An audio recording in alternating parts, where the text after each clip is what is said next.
Ey Jungs, tamam, langsam haben wir es gecheckt. Ihr seid die krassesten, ihr verkauft Shows aus, ihr werdet überall erkannt, alle wollen Bilder mit euch. Aber beruhigt euch bitte, ist gut. Was geht ab, Chilo 385? Ewa und Abdi Süd. Wir sind bei Kurz und Bündig. Die zwei Kurven mit dem beschissensten Podcast.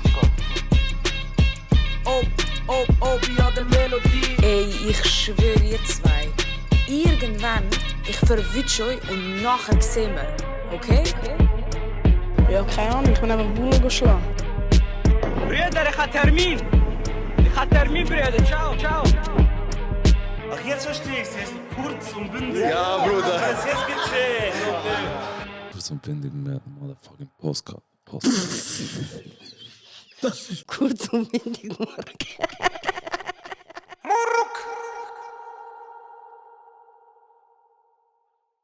Maroon 5.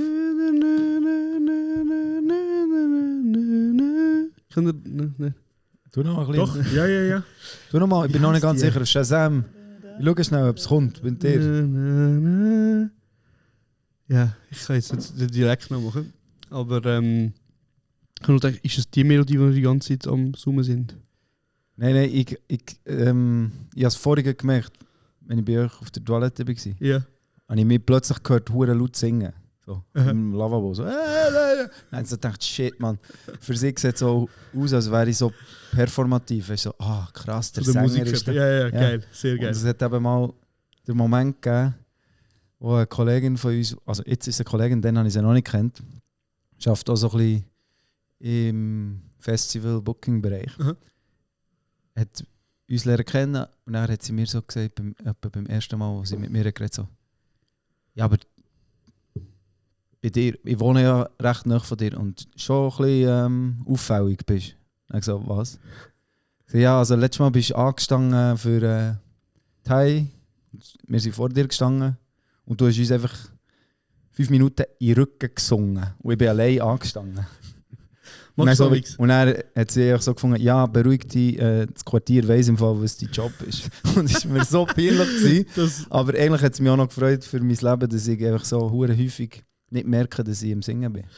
Aber das ist ja schon ein bisschen so du willst, dass die Leute dir sagen, so, hey, bist du nicht der von... No, das ist natürlich genau oder? Das, was ich will. Ist es nicht das? Ja, das nein, ich glaube es... ich weiß nicht, ob ihr das auch habt, aber zum Beispiel, wenn ich im Velo bin und dann sehe ich irgendwo etwas angeschrieben, dann manchmal fange ich das einfach singen. Hörberatung, ja. Und nachher läuft es so im Loop und ich denke andere Sachen gesehen und so 3-4 Ampeln später höre ich mir selber zu. So, warum? Ich habe es vorhin gesehen.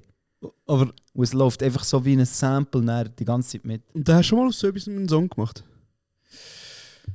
Ganz sicher. Ich denke, die... Ist so 079 entstanden? Yes. Geil. Hey, schön sind ihr da, Mann. Ich freue mich sehr. La Colema. Oh shit. Sorry, ich schon gut? Wieso höre ich mich nicht? Oh, jetzt. Ah, okay. Genau. Schön sind ihr da. Ja, dürfen wir da sein. Bevor wir anfangen, muss ich noch sagen, Luc, wie lange frage ich dich jetzt schon, ob du im Podcast kommst? Oder ob wir im Podcast kommen? Aber du hast schon vor... Wir laufen, oder? Ja, wir laufen. Okay. Ja. Schon... Also ich bin regelmäßiger Podcast-Hörer, ich finde, das macht es verdammt gut. Küss Herz. Und merci, danke, ich glaube es wirklich seit dem Anfang und ich weiß nicht, ob ich dann mal geschrieben und so und das ist irgendwie in die Story da. Aber ich würde sagen, du hast schon in den ersten 3-4 Monaten mich gefragt. Und dann ist glaube für beide klar gewesen, es wird mal passieren, aber es ist jetzt auch nicht dringend, dass man uns als erstes hört. Ich glaube, es ist eben das Ding von einem Podcast, dass man Stimmen hört, die man nicht hört. Das ist sehr... Also er ist seit 3 Jahren eigentlich am Warten auf den Tag. An deinem Dick. Ich habe mich wirklich auch sehr gefreut. Das Ding ist, du hast jetzt schön gesagt, ich habe dich wirklich oft gefragt, so kommst du mal, und die Story, die du jetzt erzählt hast, eben so, wir haben beide gewusst, was passiert.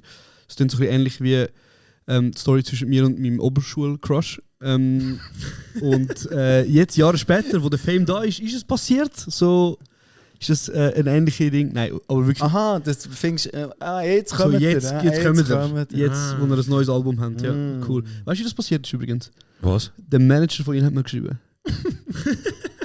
Was hat er gesagt? Er sagt, die 3 Jahre. Ich kann mit ihm essen. Ich schreibe mit ihm. auf seine Stories antworte ich seit 3 Jahren. Kommt irgendeine Nachricht von ihrem Shoutout Defu, Bro, von ihrem Manager. Ey, wie wär's, wenn die Jungs mal vorbeikommen? So, das sind Terminvorschläge. Krass. Krass, Unterdrücker-Move. So ist seine Idee. Wirklich. Ja, schön. Nein, ist geil. Genau, vielleicht als Vording ist noch, Lo, ich kenn dich ein bisschen weniger gut, leider. Ich habe aber trotzdem viele Fragen für euch beide, oder wir haben Fragen für euch beide vorbereitet. Aber ich wollte da für unsere Hörerinnen noch wissen, ja, genau, ich bin close mit dem Luc. So, wir gehen zusammen essen. Das ist so wie, ich kenne das ja. Das war krass. Ich kenne das ja, dass ich da am Fame hinterher bin. Als lustige Story für den Einstieg, Lo, du weißt das auch nicht. Meine erste Interaktion mit dem Luc ist vor etwa, ich glaube, 14 Jahren. Wie lange ist her, dass ihr Zukunft fürs Volk rausgebracht habt? 12 Jahre. 12 Jahre. Ich glaube, Update 3 Zeiten.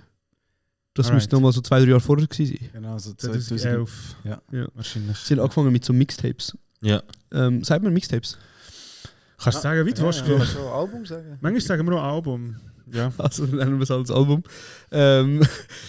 Und ich habe dort am Luc so geschrieben, hey Bro, ich finde es cool, was du machst. Ich würde dich gerne als Schauspieler haben für einen von meinen Kurzfilmen. Du weißt noch die Kurzfilme, die ich früher gemacht habe? Ja, ja. Und ich bin dann irgendwie an die Mail vom Luc gekommen. Und das ist immer noch die gleiche Mail, ne? Also nicht mal Handy. Nicht mal, haben nichts, Bro. Nein, Dann war es sicher noch das Blumenkind gewesen. Oh oder? mein Du hast Gott, doch das so hast eine- du wirklich gesagt. Was ist das Blumenkind? Das ist so geil. Oh mein Gott. Fairerweise muss man sagen, Mann, ich- meine Güte, was packe ich eigentlich jetzt? Das Level, Er so, du hast damals. Also ich habe in meinem Leben Anfang 2 E-Mail-Adressen gehabt. Aha. Die eine ist sehr so klassisch. So Vorpunkt, Aber die- Nachname. Ja, okay. Ja, Und ich der habe ja andere meine ist- peinliche E-Mail-Adresse. Der andere ist immer so noch. Du deine- hast sie immer noch. Ja. Ich habe meine peinlich auch. Aber also peinlich. Wenn ist- ich Blumenkind höre, ist meine nicht mehr peinlich. Deine ist doch Latino-Lover. Niemand weiss Ja. nicht, wie. ja, ja. Ich weiß auch nicht, von wo deine kommt. Aber Stimmt. das Ding ist ja sehr so... Du hast eine Frau gehabt, Bro, sag's nur. Nein, einfach sehr lange Haare. Ja. Aha, das habe ich gar nicht gewusst. Doch. Und Also nicht den Zusammenhang mit der Adresse habe ich nicht gewusst. ja, ich kann mir das Also, nur ich meine, noch das so Blumenkind. erklären. Einfach die allererste E-Mail-Adresse von meinem Leben habe ich mir genannt, das Blumenkind. Crazy. Und das Das ist weit weg. Jetzt, Aber also, hoffentlich hat es noch ein bisschen übrig vom Blumenkind in mir. hast du schon mal eine Mailbox von Blumenkind aufgemacht und geschaut, wie viel mehr es jetzt drin Ich glaube, es ist ein bisschen gleich wie MySpace. Ich habe das Gefühl, es existieren einfach so digitale Räume, weißt du? Ja. Wo ich so ist, hier sind wir auch viel gewesen, niemand mehr ist da. Weißt du, ich glaube, MySpace gibt es noch ein Profil von mir. Wirklich? Ich weiß nicht, ob, Ja. ich glaube, die Songs gehen auch nicht mehr.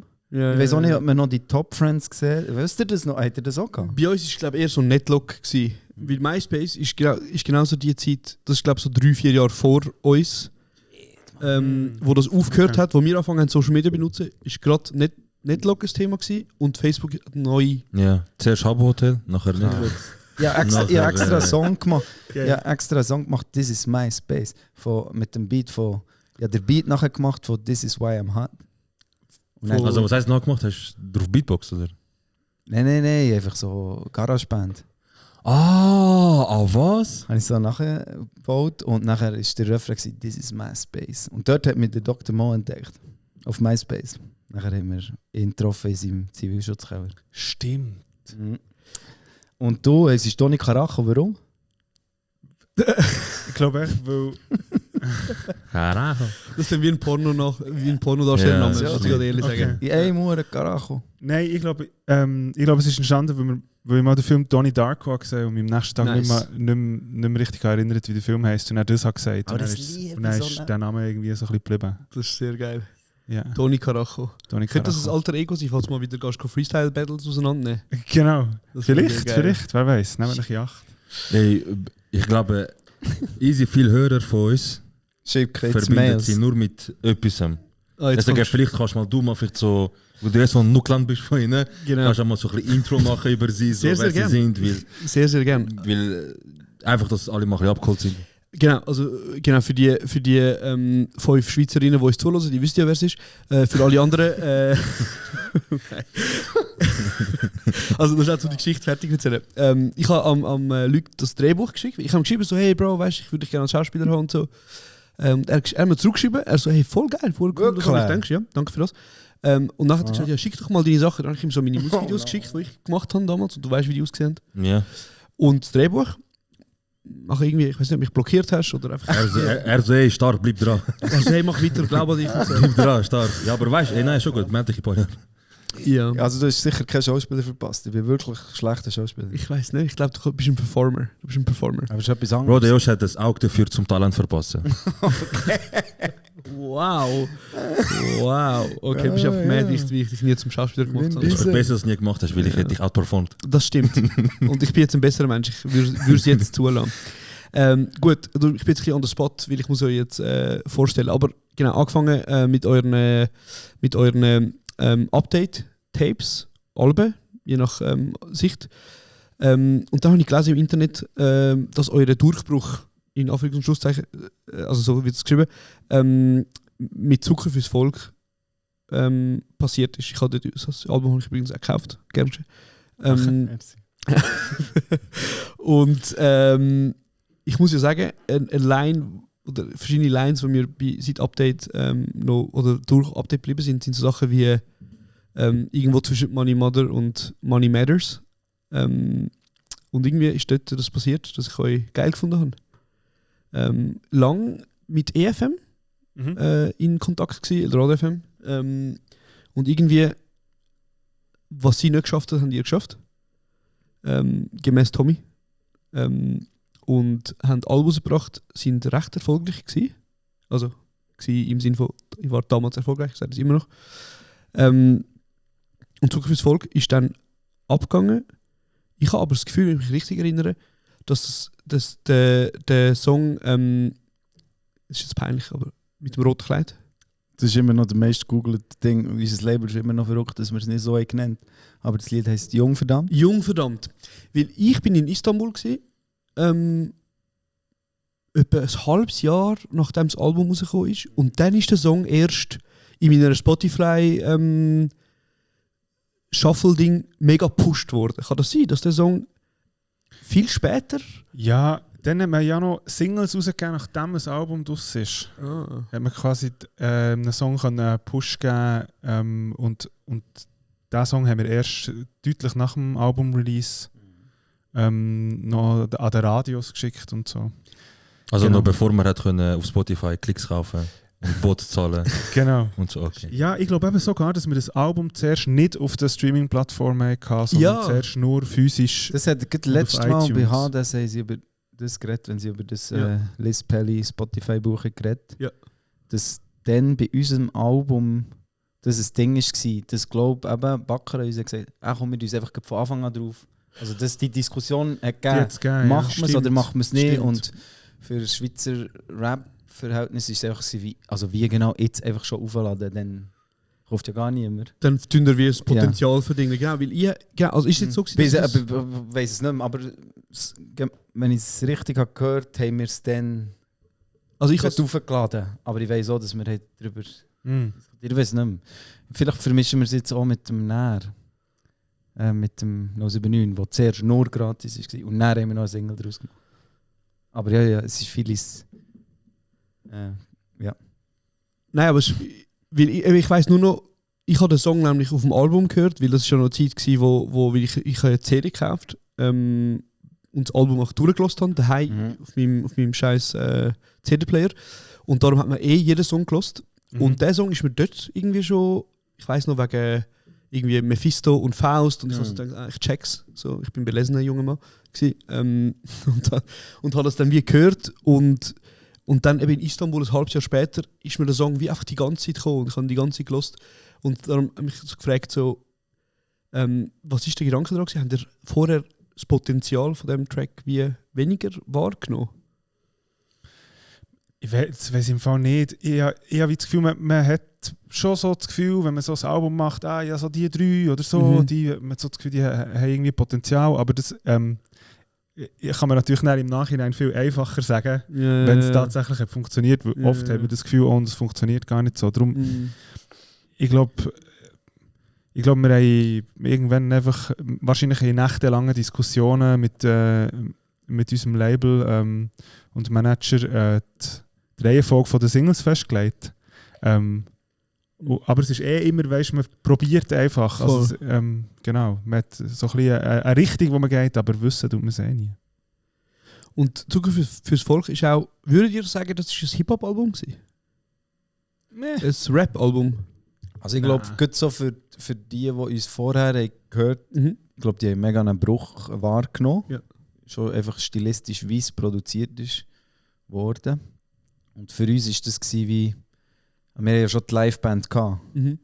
Und also, vielleicht muss ich schnell ein bisschen raus, wir hatten die Liveband gehabt und nachher haben wir eine EP gemacht im Bandraum und so. Wir haben darüber gerappt und wir haben aber alles eingespielt. Wir haben nicht Beats gemacht, sondern die Band hat gespielt. Nachher haben wir es umgeschickt, so in Gouverne, niemand, keine Resonanz, eigentlich niemand interessiert. Es gibt sogar 2-3 CD-Läden in Bern, wo ich immer so bin. Also, ich habe ihnen einfach 5 gebracht und der Deal war, wenn die weg sind, rufen sie an. Und ihr bringt neue. Ja. Wir haben nie ein Telefon. Mama. Ich würde sagen, bei Jäcklin... Sie haben Scheiß bekommen, aber er hat nicht davon erzählt. Er hat 20 Franken für mich. Nein, ich glaube, der Jäcklin ist vorher eingegangen, der ist dann eingegangen und es hat gesagt, bis dann und dann kann man die CDs noch holen. Und sonst kommen sie ins Lager in Basel. Und ich denke, in diesem Lager gibt es jetzt immer noch von diesen Packungen EP. Wie hat die geheißen, die EP? Self-titled, echt. Ja. So wie die Band dann geheißen. Und er hat es einen anderen Laden gegeben, Job Records. Der hat 1-2 Mal mir, du hört, wir haben eine Bestellung an, man kannst du echt noch, als wäre es krass. Das ist einfach so wie eins, dann bin ich es bringen. Warum ich das jetzt erzähle, ist, das hat absolut einfach noch niemand interessiert. Ich denke, es war auch ein bisschen zu weich für Rap-Fans. Weißt du, so ein bisschen, ja, Liveband. Und es war ein bisschen zu rappig für Leute, die sonst irgendwie jetzt vielleicht eine Funkband haben gehört. So ein bisschen beides. Und dann haben wir die Update-Serie gestartet, wo wir, glaube ich, auch einfach beide wie als Rapper zuerst mal haben müssen, ja, ankommen und sich auch beweisen. Und darum das Riesenglück haben wir mit EFM mitgehen, so Vorgruppe, viele Jahre, dann kommen die 3 Mixtapes. Und dann kommt der Moment von dem ersten offiziellen Album, sagen wir, wo wir einfach mega wollen, die Welten zusammenzubringen. Im Sinne von, ja, die Beats müssen pumpen, müssen schon Beats sein, aber wir möchten, dass es organischer wird, dass man Bläsersätze hat, etc. Und dass wir auch mit dieser Band eigentlich touren können. Und das war eigentlich die Idee. Ja, wir gehen jetzt ein bisschen zu zweit, wir machen die Mixtape, aber nein, wenn es läuft, holen wir nach alle wieder. Und dass der Kreis dann wie sich geschlossen ist für mich immer noch ein bisschen unglaublich. Und darum glaube ich, für viele Rap-Publikum ist das schon so gewesen, ja, das ist jetzt nicht Rap. Und ich glaube, wo das er vorher rausgehen ist, wie das Gros von der Schweizerinnen oder von uns Schweizerinnen haben euch durch 079 vielleicht den ersten Berührungspunkt gehabt, kann man das so sagen? Das ist hat sicher nochmal wie so eine neue Dimension angenommen. Aber eher wie, also wenn ich so darüber nachdenke, habe ich das Gefühl, es hat wie so viele mega verschiedene Momente gegeben, wo ich so das Gefühl hatte, oh mein Gott, was passiert gerade. Also schon nur, dass wir mit diesen Gratis-Mixtapes als Open Frauenfeld spielen und so Sachen oder auf eine Gurte können und so. Noch vor dem ersten Album war super krass für mich. Aber 079 ja, hat nochmal gemacht, dass mega viele Leute, die noch nie mit uns in Berührung waren, auch diesen Song haben gehört. So, ja. Und ich meine, lang ist ja vielleicht auch sehr für dich, Leute gewesen, so die 079 gemacht haben? Für mich sind es lang so, ja, das sind die der Josh weiss, wenn ihr das Gym-Up abläuft, was der Lieblingsunterhosfarbe ist. Er weiß immer, wenn ich Geburtstag habe, aber er weiß, was ihr Lieblingsdessert ist. Aber ja, ich habe sie über dich kennengelernt. 1. Mai, Panna Cotta und Vermicell. Nein, Spaß, kann ich. Ich habe ihn, wir sind ja zusammen... Das war No Border, No Nations. Genau. Das war aber EFM, glaube ich, ohne euch, oder schon? Vielleicht Gastauftritt. Oder wir sind wirklich viel zusammen. Ich habe sie gesehen. Mal, du, ich weiss noch, du. Mit denen lange Haare, die habe ich auch gesehen. Ich habe beide. Du Grufti und du. Blumenkind. Nein, wir sind, also ich habe sie so kennengelernt und der Josh hat mir gesagt, also ja, komm mal, also ich habe dir schon mal erzählt, also komm mal mitgehen auf Bern, das Konzert. Und ich habe dort nicht einmal Musik gehört, es ist Musik. Ich sage, jetzt gehen wir auf Bern, ist so irgend so etwas mit 50 Leuten, nur damit du wieder, oh mein Gott, ich liebe sie so fest. Aber nachher ich so, okay, gehen wir.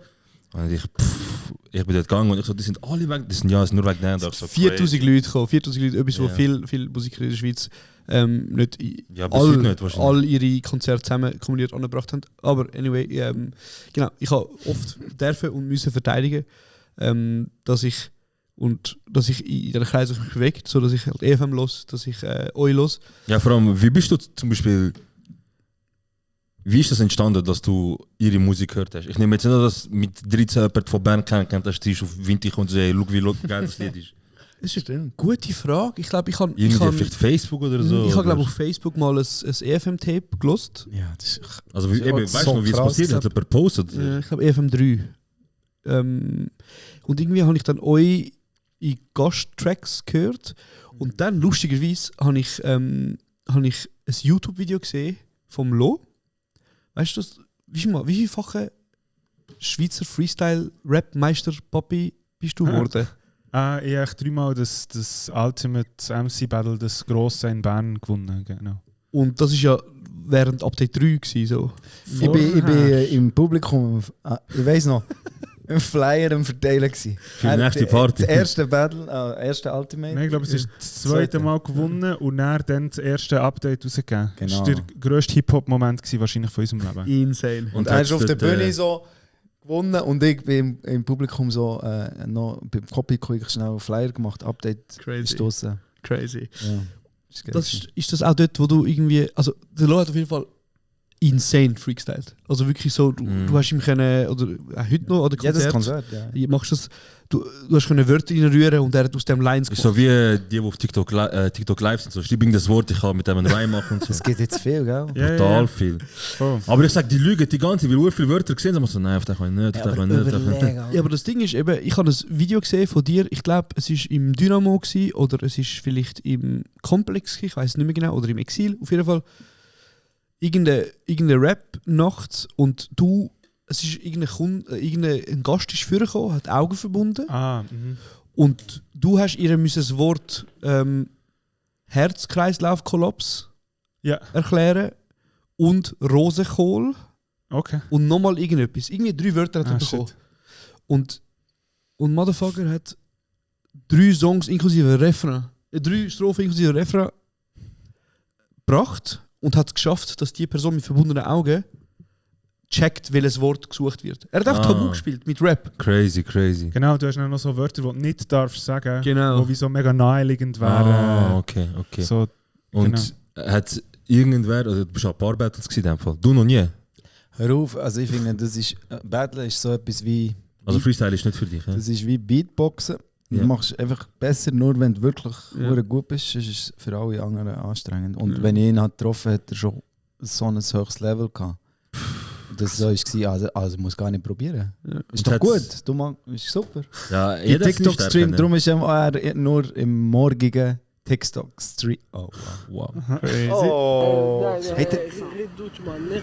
Red Deutsch noch drücken. TikToks.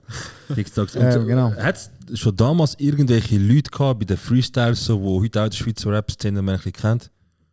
So, also bist du so, weißt du, bist jetzt 3-mal gegangen oder 3-mal hast du gewonnen auf jeden Fall? Das ist ewig her, Ja, das ist verdammt lang her. Ist das Bern-Ding gewesen? Nein. Schweizweit. Schon echt Deutschschweiz, ja. Also mit das, was du hast gesagt, das Tabu-Ding, das ist mit der Freestyle-Convention gewesen. Ja, das ist so mit Ugi und so, gell? Genau, Ugi und der Stipe, der gerappt aus Skibe, der Goran aus Milchma, genau. Plenty. Genau, echt diverse Rapper aus der ganzen Und das ist, du bist dort angegangen, hast wahrscheinlich gegenüber müssen Battle, oder?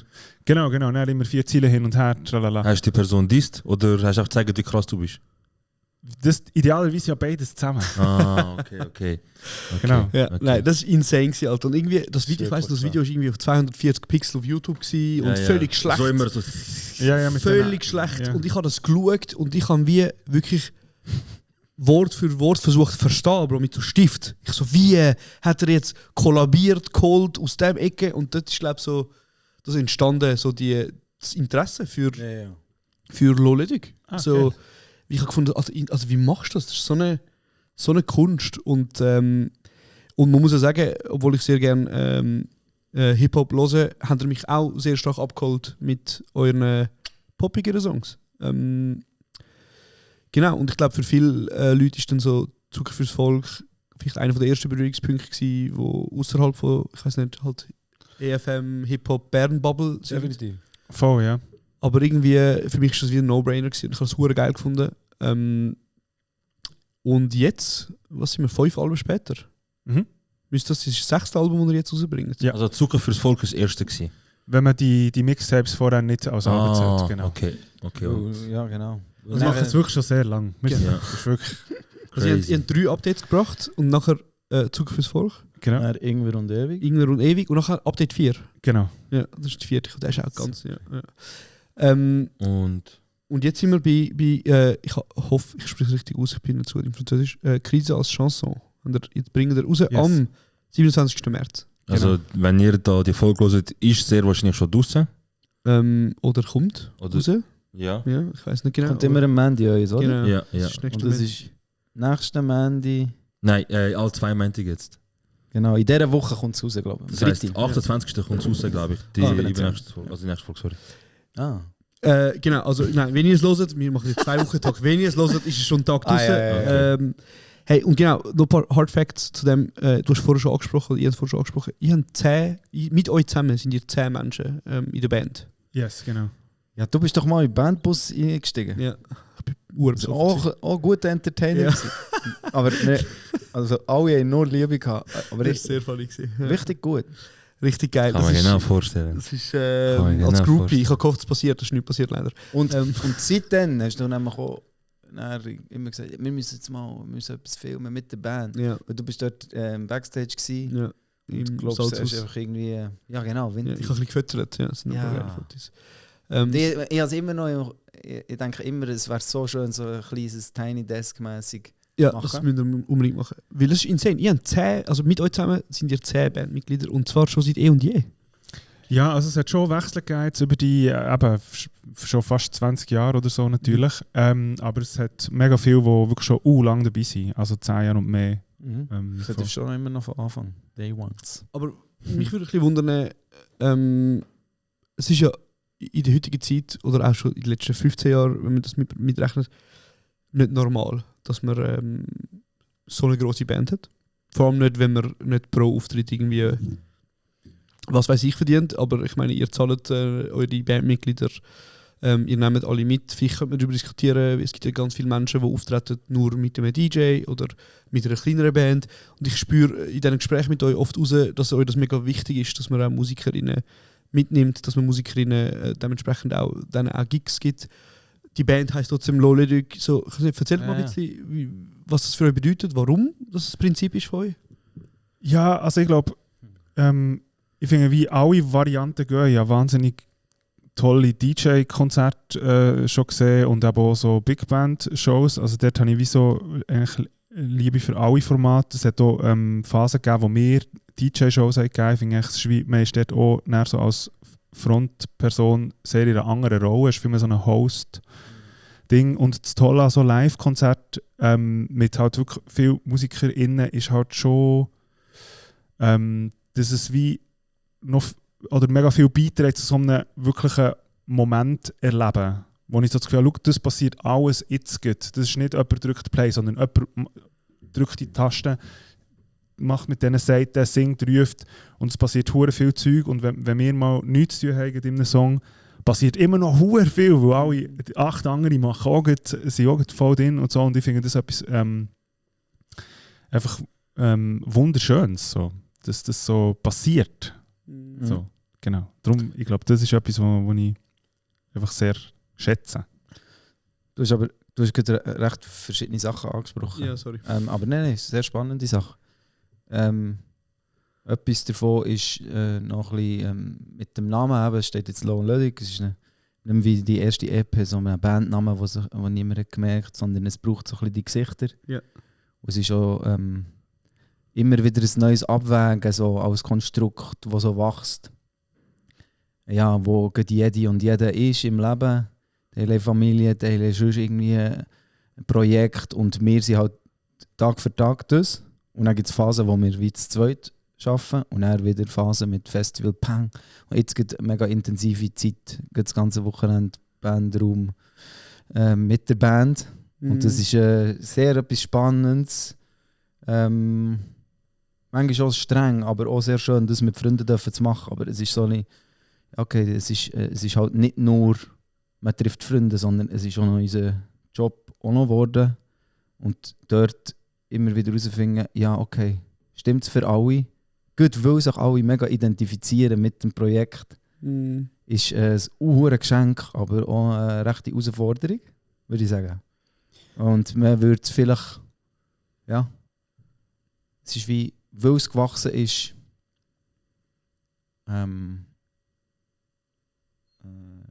wie soll ich das sagen? Weil es gewachsen ist, muss man es krass updaten, jeweils.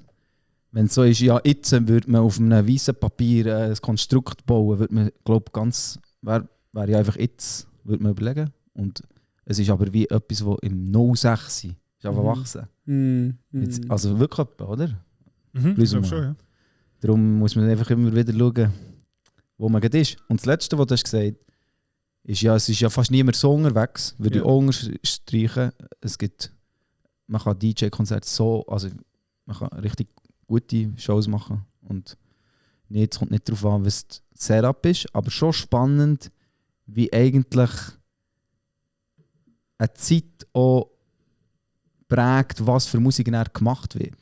Also weißt du, wenn es halt einfach wirklich fast nicht möglich ist, wir haben jetzt irgendwie die Möglichkeit, so eine Band zu haben, aber dann shaped dann eigentlich ein Markt der Sound.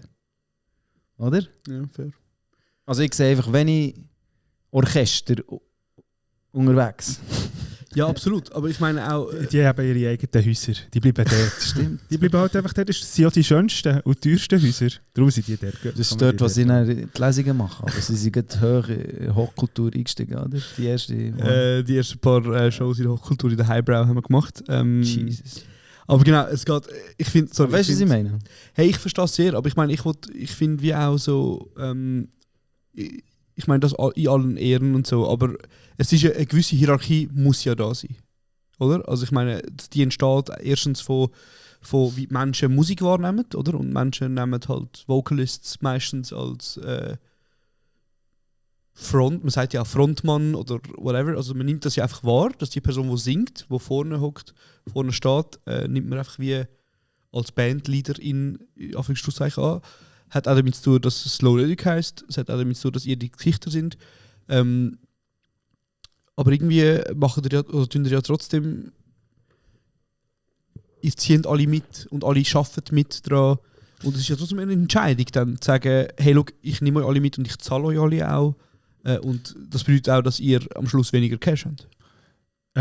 Ja, aber ich glaube, wie du vorhin hast gesagt, oder, es gibt so mega unterschiedliche Phasen. Es ist jetzt so, dass wir Songs produzieren mit externen ProduzentInnen. Ja. Also dass das nicht unsere Bandmitglieder sind, die die Songs komponieren zusammen mit uns, sondern das sind andere Leute. Ja. Und manchmal gibt es dann noch so ein bisschen Ping-Pong, dass wenn wir schon im Bandraum sind und neue Produktion, dass wie so, super Bläsersatz, dann nehmen wir noch auf und so. Und das heisst, so sind immer wieder je nach Projekt schon MusikerInnen beteiligt. Einmal hat unser Trompeter mitproduziert beim Album Luft. Genau, aber das war eigentlich die Ausnahme gewesen. Das heisst, in der Regel ist es so, dass nach dem Ende der Produktion gehen wir näher in den Bandraum und dann wird quasi die Band aktiviert. Und das ist aber schon eine Entscheidung, auch aus ästhetischer Sicht ist das auch immer wieder wichtig. Zum Beispiel Good Luft ist ein Album, das mega starken Fokus auf so Live-Sound auch hatte. Wohingegen Mercato eigentlich viel mehr so ein bisschen zeitgeistigeres, synthetischeres, ein bisschen kühleres Soundbild hatte, wo wir auch viel mehr DJ-Shows schlussendlich haben gespielt. Das gleiche bei Update 4. Ja. Genau, darum, also es sind auch so irgendwie Überlegungen, aber grundsätzlich eben, ist auch einfach sehr fest viel Liebe da für so Live-Events. Und es ist nicht nur so, dass wir die alle mitnehmen, sondern wir können uns auch lackieren. Ja. Also es ist auch verdammt krass, so Leute im Rücken zu wissen, die mit Herz drin sind. Und nicht einfach, ja, ich bin da mal gecastet worden, wenn das nicht mehr ist, dann mache ich ein anderes Projekt. Sondern es ist allen wichtig. Sie und gut, wenn man als Teil. Genau, und wenn man gut so exponiert ist wie wir zwei manchmal, ist es so easier, auf so eine Bühne rauszulaufen, wenn man weiss, ey, they'll be there. Und das sind dann, das ist wirklich so, das ist der innerste Kreis. Manchmal ist es für uns wirklich auch absurd, wieder gesehen. Dann kommt Technik, dann kommt Leute, die fahren und Licht. Aber das war schon ein riesiger Prozess, oder? Weil es hat schon angefangen, einfach so wie, ja, man ist im Bandraum und man ist halt auch 20 und alle machen irgendwie. So, okay, der Luc und ich haben angefangen, zu zweit Songs schreiben, Alben produzieren mit anderen Leuten, haben angefangen zu ziehen, haben angefangen Pläne machen, also wie so eben die jahrelangen, also die Update-Jahre, dort haben wir eigentlich wie so angefangen, wie auch eine Richtung vorgeben und nicht, weil wir das wie haben entschieden, das muss man jetzt so machen und darum sind wir jetzt die Chefs, sondern es war so gewesen, ja, wir wollen ja, dass es läuft irgendwie und es ist wie so, auch das wie organisch gewachsen und ich habe das Gefühl, wir haben dann manchmal sogar erst so im Nachhinein auch so festgestellt, aha, ja, jetzt ist auch wirklich da eine Distanz da und die lässt sich nicht mehr überbrücken, weil ich bin auch im Migros manchmal der Lohn. Ja. Und ich kaufe so WC-Papier und dann «No 79» hat sie gesagt. Und ich denke, nein, das Tempo ist in Aktion, hat sie gesagt. Insane. Ja. So. Checky sehr. Ich war wirklich jetzt herzig in einem Migros, so ein Filialleiter. Und ich hatte Kopfhörer-Ding. Und er hat so, aber das ist ja, ich habe gedacht, da wollte man schon etwas sagen, etwas am Boden geht oder so. Dann nehme ich raus und so, irgendjemand muss den Himmel flicken, Lori. Das ist ja so lustig, weil der Lori die Ziele singt. Ja. Und dann ist Lori drin, dann habe ich nicht gewusst, meint er jetzt, ich bin der Lo? Weil das ist 8 von 10. Ist der Song schon draussen? Yes. Okay. Über den. Ja. Du hast schon alle gehört. Ja, und das ist mein absoluter Lieblingssong. Jetzt jumpen wir, oder? Wir sind noch bei alten Alben, aber jetzt kommt das. Nein, aber du hast schon etwas sagen. Ja, wegen... Ist das? Er hat 079 ja, Story. Ist wahrscheinlich auch euer wirtschaftlich stärkstes Jahr gewesen, nehme ich mal an. Oder wirtschaftlich stärkste Zeit, so alles rund um 079, nehme ich jetzt mal an. Hey, 079 ist so voll umgegangen ist, der ganze Schweiz, wenn nicht noch Deutschland oder was weiß ich. Ja, der Song wird auch heute etwa gleich viel oder sogar ein bisschen mehr in Süddeutschland gestreamt als in der Schweiz. Krass. Stolz, aber, oder? Aber sonst kein einziger Song. Okay, mein 2FD. Nein, Spaß. Krass. Hey, crazy. Und könnt ihr eigentlich, mich jetzt wundern, also nicht seit Tag geistervoll leben wahrscheinlich, aber irgendwann ist wahrscheinlich so ein Moment gekommen, wo ihr gesagt habt, okay, es kommt ein bisschen etwas rein, natürlich immer noch wenig, aber wieso, wenn wir jetzt alles auf die Karte setzen und dann gehen wir jetzt einfach rein? Oder ist das so etwas gewesen, wo ihr von Anfang an gesagt habt, Bro, wir machen jetzt Musik, irgendwann mal kommt das Cash von selber? Ich glaube, wir haben mega verschiedene Startpunkte gehabt, oder? Oh shit! Genau, kurz etwas passiert. Easy, wir sind wieder da. Sorry, wo sind wir gewesen? Wirtschaft, also wie das angefangen hat und dann hat er gesagt, sie haben unterschiedliche Startpunkte gehabt eigentlich.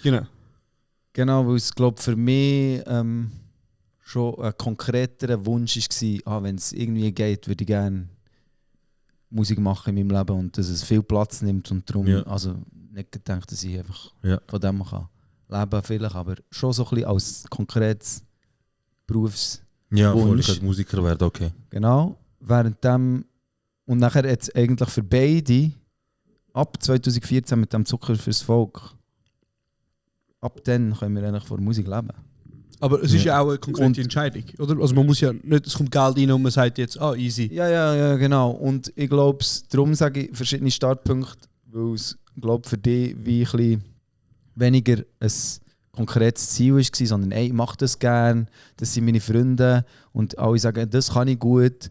Und dann bist du fast ein bisschen in eine öffentliche Rolle reingestogelt, wo ich glaube schon ein bisschen wie mehr gewusst, das könnte dazugehören. Ja. Und habe auch so das Berufsverständnis schon mehr gehabt, so wie das ist im Fall Work. Ja. Und dann du noch mehr so bist, ja, also. Können wir da mal einfach freestylen gehen? So ich kann nicht einfach ein paar Leute dissen, dann ist gut. Genau. Nein, das stimmt. Ich würde das auch so unterschreiben. Und das hat auch 2014 habe ich noch, also bin ich sogar auch noch an der Uni gewesen. Und dann habe ich immer auch noch so ein bisschen Nebenjobs gehabt und so. Das erst recht spät komplett aufgehört. Yeah. Ich glaube, weil es mir auch eine Zeit lang so ein bisschen eine Freiheit hat gegeben oder so ein Gefühl, was sich jetzt auch ein bisschen als vermeintlich zum Glück hat herausgestellt eigentlich. Aber so wie ich so dachte, hey, ich muss nicht ich bin nicht abhängig davon, ob jetzt ein Song läuft oder nicht. Sondern ich weiss, ich mache jetzt da auch noch ein bisschen Karriere, irgendetwas, arbeite da etwas in einem Bürolino, habe so ein bisschen, ein bisschen Cash kommt rein. Das heisst, wenn Musik läuft, super, wenn es nicht so gut läuft, kein Problem. Gibt es einmal Ferien weniger? Genau, irgendwie so. Und dann irgendwann habe ich gemerkt, hey, eigentlich schießt mich auch der Job an, den ich da habe. Oder da bin ich vorne mit Herz dabei. Ja. Und hier ist etwas, das verdammt läuft. Und eigentlich ist immer mega viel Arbeit und man könnte noch viel mehr machen. Und ich dachte, okay, jetzt ist der Moment, um das mal zu probieren. Und bis jetzt... Du bist Lehrer gewesen? Nein, ich habe... Bro, das bringen wir wirklich einfach nicht mehr weg. Warum? Also irgendwie, ich habe gelesen, Germanistik studiert und irgendwie... Genau, also ich habe während dem Studium so ein paar Stellvertretungen gemacht. Ah, du hast wirklich nur so vikarisiert? Wow, wahrscheinlich, ich weiß Was nicht, ist denn das für ein Wort? Man, check dir nicht Latinisch, Mann. Dad, einmal. Check dir nicht, Bro. Einmal, Alter. Vikarisieren ist, wenn du... Sag. Stellvertretend? Nein, Sag. vikarisieren ist wirklich, wenn Sag. du das Amt einer Lehrperson machst, Aber während du eigentlich noch in der ohne. Ausbildung bist. Right. Oder wenn du gar keinen Abschluss hast. Okay, genau. Ja, in dem Fall habe ich gut vikarisiert. Das Amt eines Vikars auszuüben oder stellvertretend für jemanden einzuspringen, insbesondere im Schulwesen. Ja. Oh mein Im Kanton Zürich werden Vikarinnen und Vikare als Aushilfslehrkräfte Du eingesetzt. meinst, ich habe es falsch gesagt, aber ich habe es richtig gesagt.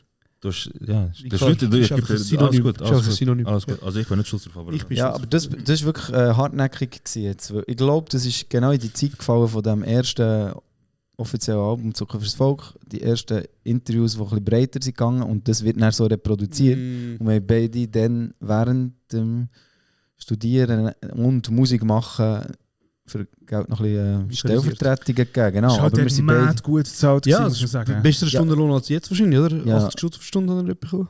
Ich weiss im Fall. Nein, wir haben sie also viel abgezogen, weil man aber kein Diplom hat. Ja. Mhm. Aber Aber im Fall 50 oder so, ich weiß nicht. Aber dann war es so, oh mein Gott. Crazy. Ja, muss man Insane. unbedingt machen. Ja, geil.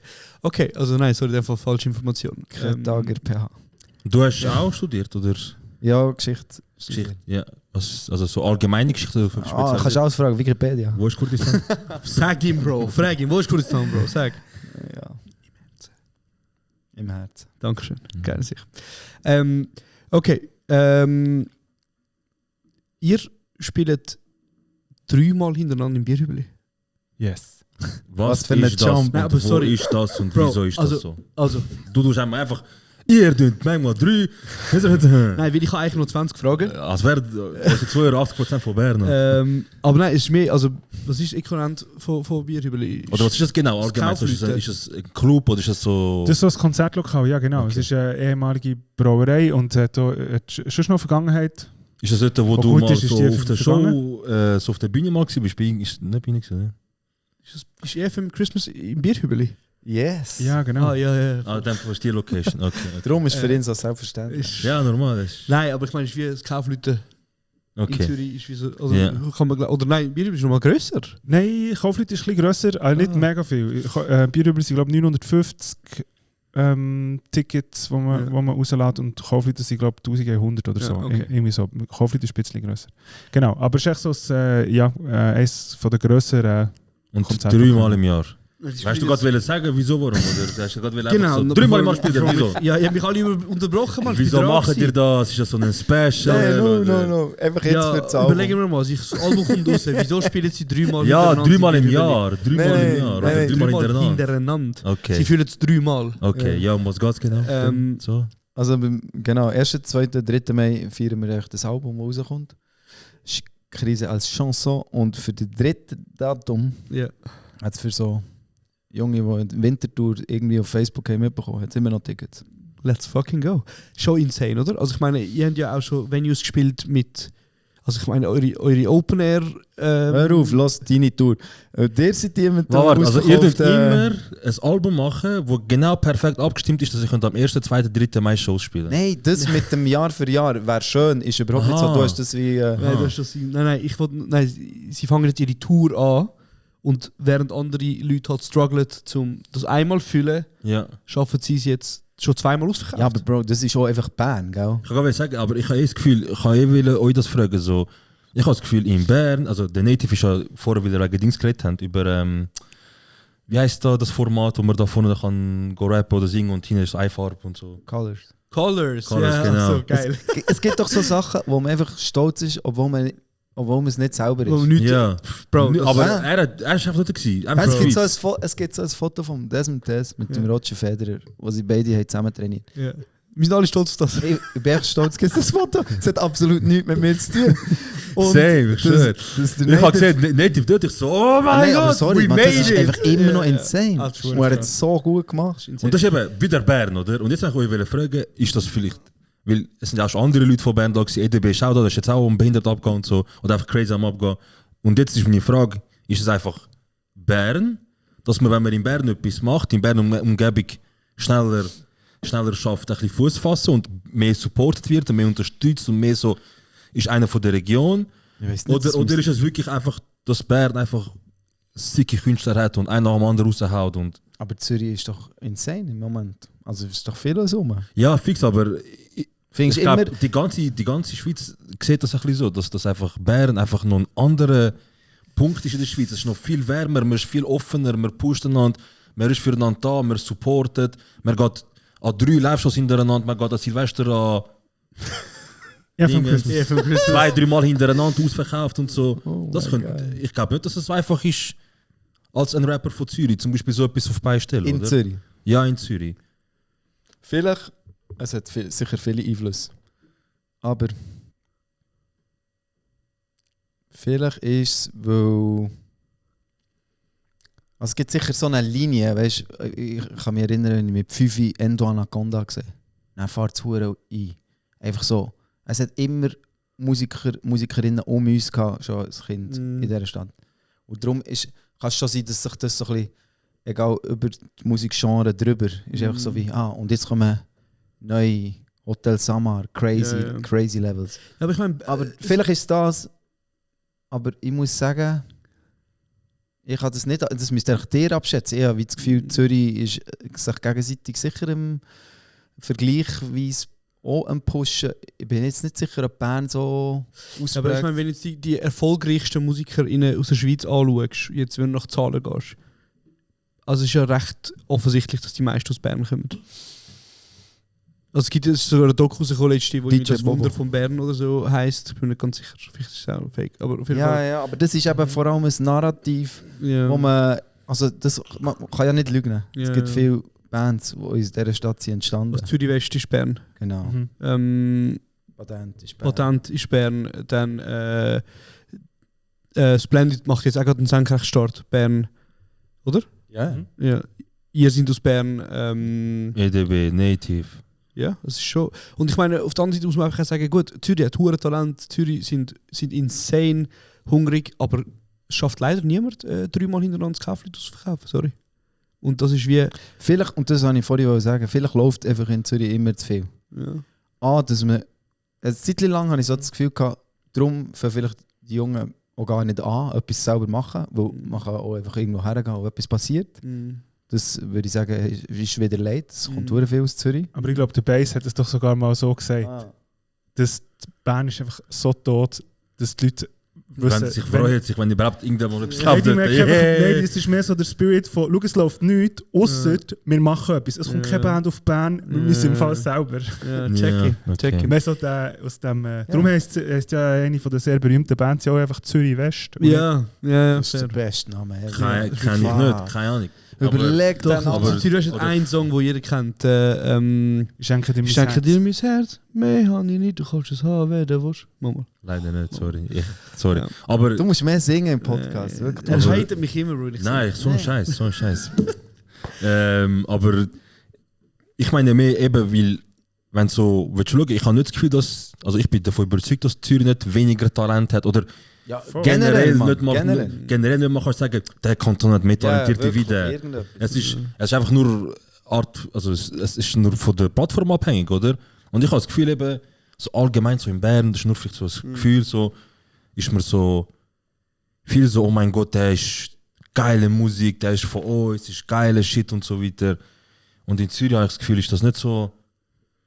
Aber nicht, weil sie es eben ist weniger ja- Talent hat. Ich weiß nicht, was liegt, aber ich hatte vielleicht an dir so aus künstlerischer Sicht vielleicht noch 1, 2 Antworten, aber ja. Hast du mich dazu mitzählt? Ja, du hast So, ja, da- ja, Nein, ja, im Fall, ja, keine Ahnung. Okay. Aber ich glaube schon auch, dass sich in Zürich das Narrativ ein bisschen gewechselt hat. Das ist jetzt wie chilliger. So Leute sind sich mehr am Supporten. Geil. Also vorher habe ich schon, ich habe es gehört, Anfangszeit vom Podcast, wo wir mit Sektion über das geredet haben, haben sie ja gesagt, ja, in Zürich ist immer gegen. Aber ich glaube, es hat sich jetzt auch ein bisschen verändert. Ja, ich meine, wir haben ja vor 2022, vor 4 Jahren jetzt etwa angefangen. Und das war ja auch gerade Pandemie und alles gewesen, aber alles rundherum um das. Ja. Ich hätte nie so, hätte jetzt jemand gesagt, ja, weißt du, es gibt jetzt ein Festival, nur Rapper und Rapperinnen aus Zürich sind dort und es ist ausverkauft, hätte ich nie gedacht. Aber das ist ja, vielleicht haben Sie es mitbekommen, ich sage es immer mega gerne, ich finde es etwas Geiles. Das 808 Festival, weißt du, hat es ja in Zürich gegeben. Das erste war ja nur so gewesen, wirklich eigentlich rein Rapper Locals, aus Zürich. Rein Locals und die haben das gefühlt. So nice. Das ist richtig geil, weißt du, ich habe gesagt, eigentlich müsste das mega, ich weiß nicht, ob es so etwas in Bern gibt. Irgendjemand, der vielleicht will, ihr hättet ja auch noch brutal Potenzial in Bern. Früher hat es das gegeben, ich weiß nicht, ob es das immer noch gibt, aber die Slangnacht hat es doch aber gegeben. Slangnacht, ja, lustig. Slangnacht, ja, ist sehr lang her. Aber ich weiss noch, dass ich in meiner Jugend mal die Slangnacht bin, ist krass gewesen. Dann sind aber wirklich alle aus Bern da gewesen. Okay, crazy. Ja. Okay, ich komme zur ersten Frage zum Album. Zu was? Also jetzt reden wir über das neue Album. Noch schnell, dass wir auch noch über das reden, weil ich das Gespräch sehr, sehr geil finde. Hey, es war jetzt knapp 3 Jahre Pause gewesen. Ich kann mal Pause sagen, vom letzten Album, I guess. Und ich komme zurück mit, und die erste Auskopplung war Loyalty Many Men gewesen, oder? Erste Lied?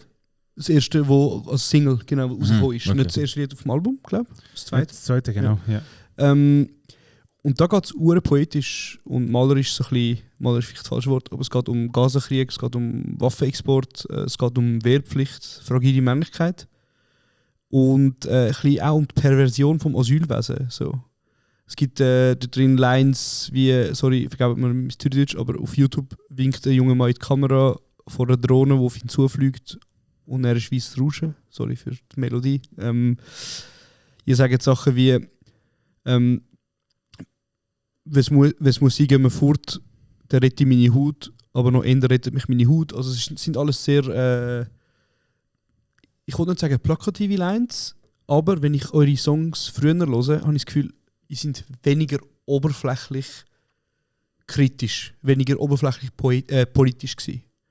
Der neue Song, den wir rausgebracht haben, geht entgegen allem, was so Bilderbuchmusik sollte sein. Also es hat kein Bridge, es hat kein Refrain, es ist sehr politisch und es ist mega in your face. Also spätestens jetzt checkt jeder, Lolleduk ist politisch. Mhm. Warum? Warum habt ihr den Wechsel gemacht? Warum habt ihr euch entschieden, als ersten Song so einen politischen Song zu machen, den ich sehr fühle? Und was ist passiert?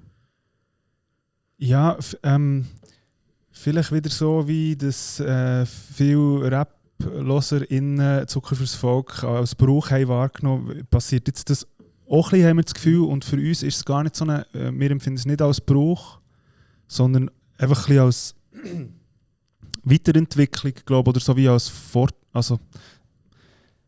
Fortschritte quasi. Was wir das Gefühl haben, ist, dass es eigentlich ziemlich genau wie du es hast gesagt, wir haben das Gefühl, es ist konkreter, währenddem, dass man bei früheren Songs, würde ich jetzt behaupten, wenn man sie hört, die Haltung erkennt, haben wir aber vielleicht öfter noch wie offen gelassen, dass man den Song auch einfach hören kann, ohne dass man sich eine politische Dimension von dem vorstellt. So. Und das ist, wie du richtig sagst, bei diesem Song einfach gar nicht möglich. Oder dort gibt es wie keinen Weg um das herum. Also wenn du allein bringst wie Faschosmacher Flashmobs und sehen aus wie meine Cousins, ist das erstens urgeil. Ich liebe doch. Wirklich insane, danke für den. Und ja, aber schau da an meine Cousins. Wirklich lovely guys. Und zweitens, mega in your face, oder? Und genau, sorry, ich habe dich unterbrochen. Aber nein, alles gut. Ja, aber genau, es gibt wie kein Drumherum mehr. Und mit dem, du hast noch gefragt, wegen, dass man jetzt das Album so startet, quasi, ist natürlich schon auch ein bewusster Entscheid gewesen. Es ist oder explizit ist Song, aber mit so einem ersten Lied oder so mit einem ersten Zeichen setzt man halt immer so einen Ton für ein Album. Und für uns hat es sich einfach super stimmig angefühlt, mit dem quasi so mit einem Statement rauszugehen und dass wie nachher alle weiteren Songs wie quasi dort hinten nachkommen. Obwohl es auch Lieder drauf hat, die sehr leichte Momente und so haben, aber irgendwie schwingt dort, glaube nicht zuletzt auch durch die Platzierung immer noch so ein bisschen das mit. So. Und da ist ja klar gewesen, dass der Song vermutlich nicht in Radios gespielt wird. Ja. Gibt es da eine Story? Nein, also bei dem ist es jetzt keine Überraschung. Aha. Aber wie du hast gesagt, er ist auch schon nicht so von der Struktur her ist irgendwie auch ist er befreit. Er nimmt sich den Platz, den er braucht. Und für uns, wir haben das auch erst im Prozess entdeckt, dass der Song einen riesen Flip hat. In den 2 Teil. Und während der erste so überfahrt, weil einem einfach auch sehr viel überfahrt und eine Zumutung ist und es fast nicht auszuhalten ist, folgt dann eine mega reduzierte Nur-Gitarre und viel nochmal auf einer persönlichen Ebene der Lo, finde ich. Und ich finde so wie... Ich bin sehr froh. Ich glaube nicht, dass man den hat in einen 2,5 Minuten Radiosong können und auch sollen reindrücken. Ja. Aber ich muss sagen, der Song ich habe mich berührt, weil ich es einfach auch schön gefunden habe, dass ihr, weil ich meine, es ist eures Brot, oder? Ihr so einen Step zu machen, mit dem Standing, das ihr habt, bedeutet vielleicht irgendwo durch auch, dass ihr Hörerinnen verliert? Nein, das kann sein. Das kann man sicher auch, das Gegenteil auch. Das findet ja bis jetzt hat es mich eigentlich nicht interessiert, das finde ich jetzt cool. Ich glaube, man darf es nie von dem abhängig machen. Ich glaube, es ist wie, wir haben, glaube ich, irgendeine Dringlichkeit gespürt. Oder man könnte auch immer noch, es ist voll nicht, dass wir finden, jeder Song muss eigentlich ein Dossier abhandeln. Und heutzutage kannst du nicht mehr einen Song machen über einen Bergbach. What the fuck, es gibt viel draussen. Es muss immer möglich sein, dass Kunst einfach ist. Ohne jetzt irgendwie... Aber das heisst nicht, dass es nicht eine Entscheidung ist. Und ich glaube, es ist einfach für uns, hat es glaube ich, die konkretere Sprache gebraucht, weil die Zeit das irgendwie für uns zumindest wie sich so hat richtig angefühlt. So wie, ja, was ist jetzt das Lied, das man jetzt in das Jahr möchte singen, wenn man sich schon Platz nimmt. Ja. Aber eben, ich finde es trotzdem eine bolde Entscheidung, weil das gibt den Takt an. Oder? Ich meine, ich habe das gehört und denke, okay, was kommt jetzt für das Album? Und ich erwarte oder habe erwartet, dass das jetzt ein schwermütiges Album wird. Und was würdest du sagen, jetzt, was du gehört hast? Hey, ich muss sagen, ich finde persönlich ist es eines der besten Alben, die er je gemacht hat. Wirklich. Danke. Einfach, weil ich das Gefühl auch habe, dass die Auswahl von also die Reihenfolge von den Tracks mega durchdacht ist. Ich würde jetzt nicht sagen, dass sie es vorher nicht gemacht haben, aber es tönt durchdacht, es tönt mega persönlich und es tönt auch mega danach, als hättet ihr euch als wäre da eine mega Reife irgendwie passiert. Ich muss mir schnell helfen, das Album vorher mit Möwe. Luft ist das gewesen. Luft. Das ist irgendwie fast ein bisschen, also ist ein bisschen hausiger gewesen und ein bisschen, oder habe ich weiß nicht, ob ich es richtig sage. Aber ich habe das Gefühl, ihr habt genau gewusst, was ihr für das Album machen wollt. Und das jetzt. Und ich spüre das mega fest. Ich habe mich ein bisschen gefragt, sehe ich die Liveband, aber genau, also alles Jahr. Also hättet ihr so oder so ein Album das Jahr gemacht oder habt ihr gefunden, 2026, wir müssen jetzt kurz... Das ist eine gute Frage. So, wir müssen jetzt schnell, was dann passiert ist und was wir sehen und so weiter, wir müssen jetzt recht lang... Eben, ist das irgendwie eine Eigeninitiative gewesen oder irgendwie... Also, das ist eine sehr gute Frage. Wir haben letztes Jahr recht lang noch so einfach Einzelsongs rausgegeben. Ein bisschen mehr Features als auch schon. Und so ein bisschen gewehrt dagegen, so wie zu fest in einem Album denken, wo es immer gut ist, ja, aber für was steht es? Sondern einfach so, hey, wie behalten wir uns das Studio als Spielplatz, wo Sachen passieren, wo wir nicht erwarten, wo die Leute nicht erwarten. Und er ist gleich, also man hat ja recht einen langen Vorlauf, oder? Man hat immer so wie, ja, die Zeit ist so, darum ist das ihre Reaktion, aber man hat ja gleich mindestens ein Jahr Produktionsphase. Stimmt, ja. Stimmt. Aber ich glaube, es hat sich so angefangen ansammeln, okay, irgendwie gibt es eine Verwandtschaft zwischen diesen Songs, egal wie verschieden sie sind. Und sobald wir irgendwie, plötzlich haben wir den Titel gehabt und der hat auch noch sortiert, was passt zu diesem Titel. Und dann hat es sich wie mega stimmig anfühlen. Nein, das ist wieder ein Album, aber eigentlich ist für uns vor knapp einem Jahr erst klar gewesen, dass es jetzt ein Album gibt, wo man sich in der heutigen Zeit auch immer wie mehr muss fragen, why though? Ja. Oder? Ihre Single-Zeit. Halt Singles, ja. Genau. Ja, in der heutigen, vor allem auch TikTok-Zeit und so, Leute schauen, dass sie irgendetwas können. Ich sehe es ja schon, ich habe mega viele Songs auf TikTok gesehen, die mega geil tönen. Nachher speichere ich sie, nachher sehe ich, sind die geilsten 10 Sekunden auf TikTok da. Ja, und der Rest vom Song ist eigentlich nicht so mies. Scheiße. Und hure viel vergisst du ja dann auch wieder, oder? Du gehst ja nicht immer den Artist diggen, der jetzt das produziert hat oder so. TikTok können wir wirklich noch, können wir immer noch gar nicht. Nein, da brauchen wir Hilfe. Aber ich meine, das ist auch nicht, glaube ich, so wie ich euch rausgehört, ist das nie euer Verlangen gewesen, so irgendwo irgendwie können mitgehen und dabei sein oder so, sondern es ist schon nicht Musik, dass der TikTok funktioniert. Aber es wäre nice, wenn TikTok funktioniert, dass Musik funktioniert. Ja. Weil ich meine, der Weg. Das lange ja nicht, man kann ja nicht einfach Musiker sein. Genau, es ist halt auch immer wichtiger, weil die Plattformen immer weniger werden und man dort auch sich bis zu einem gewissen Grad denen muss unterwerfen. Umso wichtiger ist es, dass es auch so Format gibt wie das hier, wo wir dürfen da sein. Darum, also danke auch noch für das. Ja, immer gerne, danke, dass du da bist. Ich glaube, für das Album ist auch noch tatsächlich, nur wenn ich das noch schnell anfügen darf, noch wichtig gewesen und auch spannend, weil wir den Titel, würde ich behaupten, früh hatten. Yes.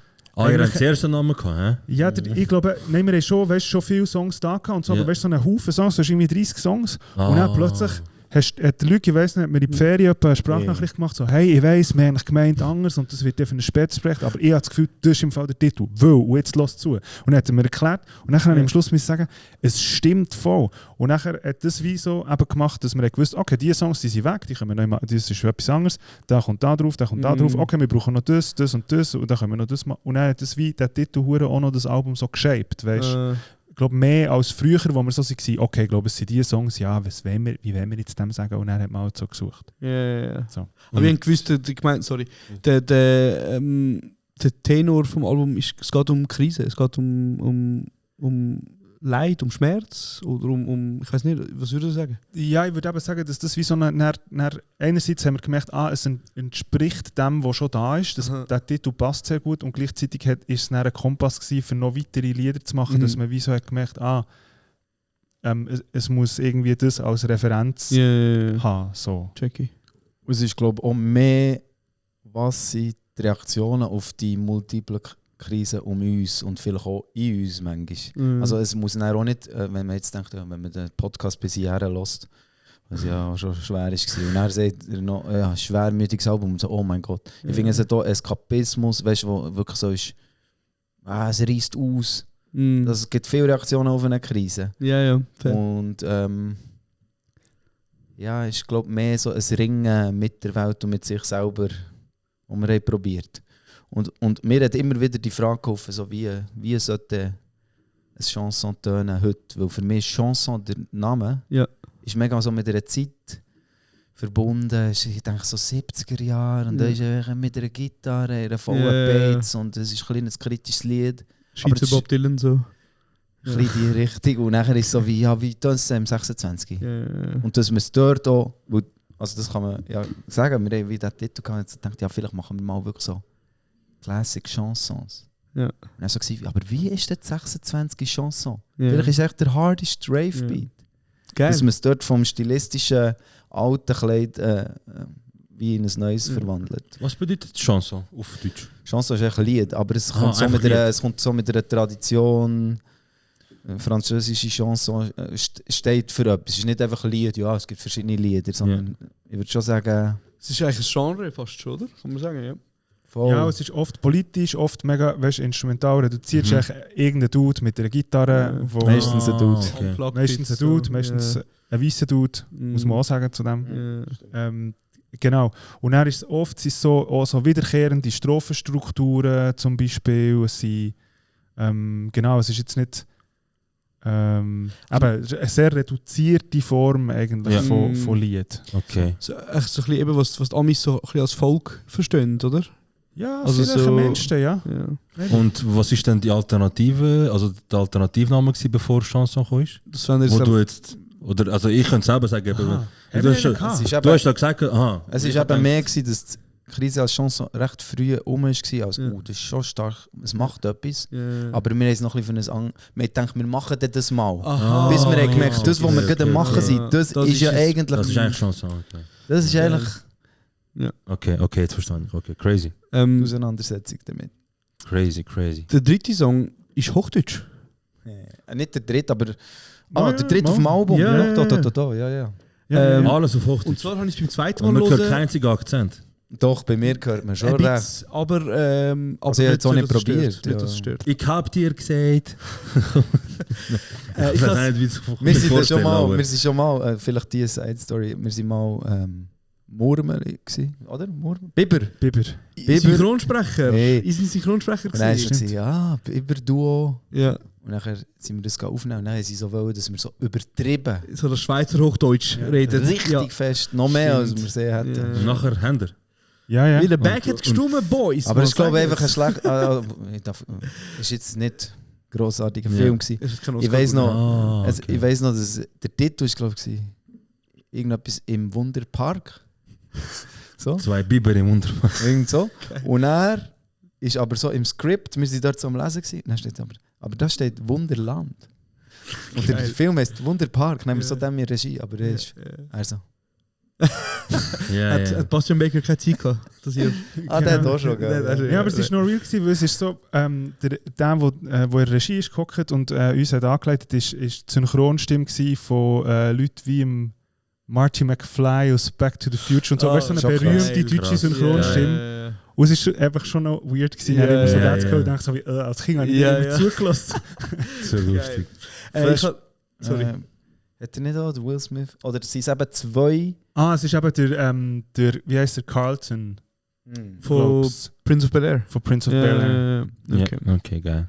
Und dann hat er so erzählt von Teilen Schauspielern, Teilen Ami-Schauspieler, die in Deutschland 2 Synchronsprecher haben, die immer beide... die sich immer beefen. Ja, Nicolas Cage hat so eine. Ja, eigentlich stört oder es hat mal einen Film gegeben mit Sylvester Stallone und Arnold Schwarzenegger, glaube ich. Und die haben beide den gleichen Synchronsprecher. Und er hat wie nicht der für beide reden. Ich glaube, der Film heißt No Pain, nein, keine Ahnung. Auf jeden Fall hat dann wegen dem hat Arnold auf einmal eine andere Stimme in dem Film, weil er nicht beide Ja, klar. Auf jeden Fall, ich habe beim zweiten Mal hören gecheckt, erst Schande über mein Haupt, dass der Song die ganze Zeit Sprichwörter verwendet und ableitet. Genau, also es gibt ja so viel so, einfach so Redewendungen. Lustigerweise sagen wir die ja auf Schweizerdeutsch mega häufig auf Deutsch. Genau, und dann frage ich mich, ist der Song auf Hochdeutsch, weil er denkt, es ist schwieriger, die Sprichwörter wie auf Schweizerdeutsch übersetzen und ändern? Oder haben wir einfach wollen Hochdeutsch machen? Es gibt noch einen zweiten Song. Hey, beides stimmt. Es hat verschiedene Songs, sie entstanden auf Hochdeutsch in den letzten 2 Jahren. Ja. Und gerade bei dem hat sich sehr aufgedrängt, einerseits wegen dem, was du sagst, weil Sprichwörter so fixiert, die sind ja fixiert, die muss man so sagen, sonst stimmen sie nicht. So. Und er, also sonst ist es einfach nicht mehr das, oder? Und er ist es wie so gewesen, ja okay, wenn man es übersetzt, wird es wie ein bisschen schwammiger dort und das ist das eine. Und das andere ist, und das ist glaube ich auch wichtig irgendwie insgesamt fürs Album, ist, dass es ja zum Teil Themen behandelt, die voll über die Schweiz ausgehen.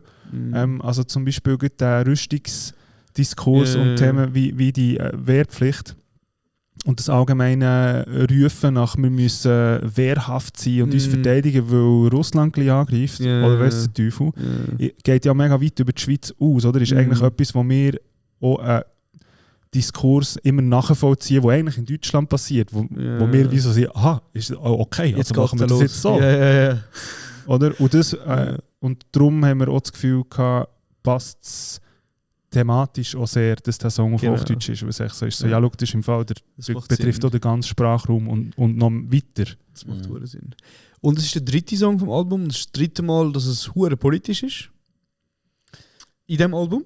Yes. Und dann spätestens da habe ich gecheckt, habe ich mir gedacht, easy, gut, ich höre jetzt das Album und es ist echt Politik nach Politik nach Politik. Lustig. Und dann kommt der vierte Song, wo einfach alles auseinander nimmt. Goddamn, ist das ein geiler Song. Ja, safe, oder? Ja, Safe ist Ja. so Mm, ein liebe fucking geiler Song. Ja. Batney hat uns verbrannt. Alter. Richtig, richtig. Goddamn. Ja.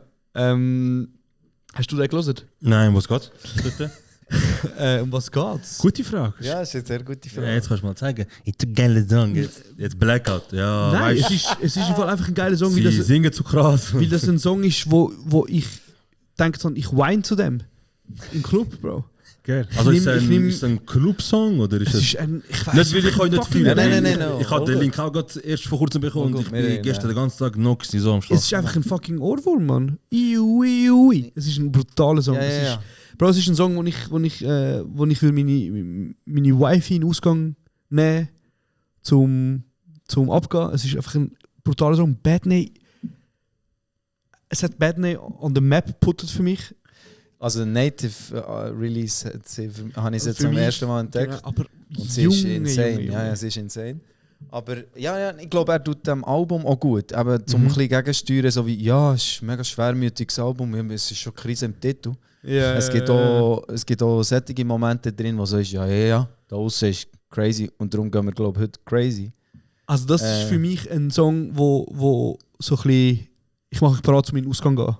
So, oder ich bin Kannst du mal ein Video schicken? kann ich machen, kostet Okay. ein bisschen, aber kann ich gerne machen. Nein, es ist ein brutaler Song. Ich glaube, wirklich, kann ich ehrlich sagen, ist einer von meinen absoluten Lieblingssongs, die ich je von euch gehört habe. Okay. Weil, du hast ihn mir im Tram gezeigt, vor ein paar Stimmt, das ist einer Wochen. von diesen drei, die ich dir schon... Alright. Aber nur ein Stöpsel drin Ein und der Stöpsel Rest drin so Lärm.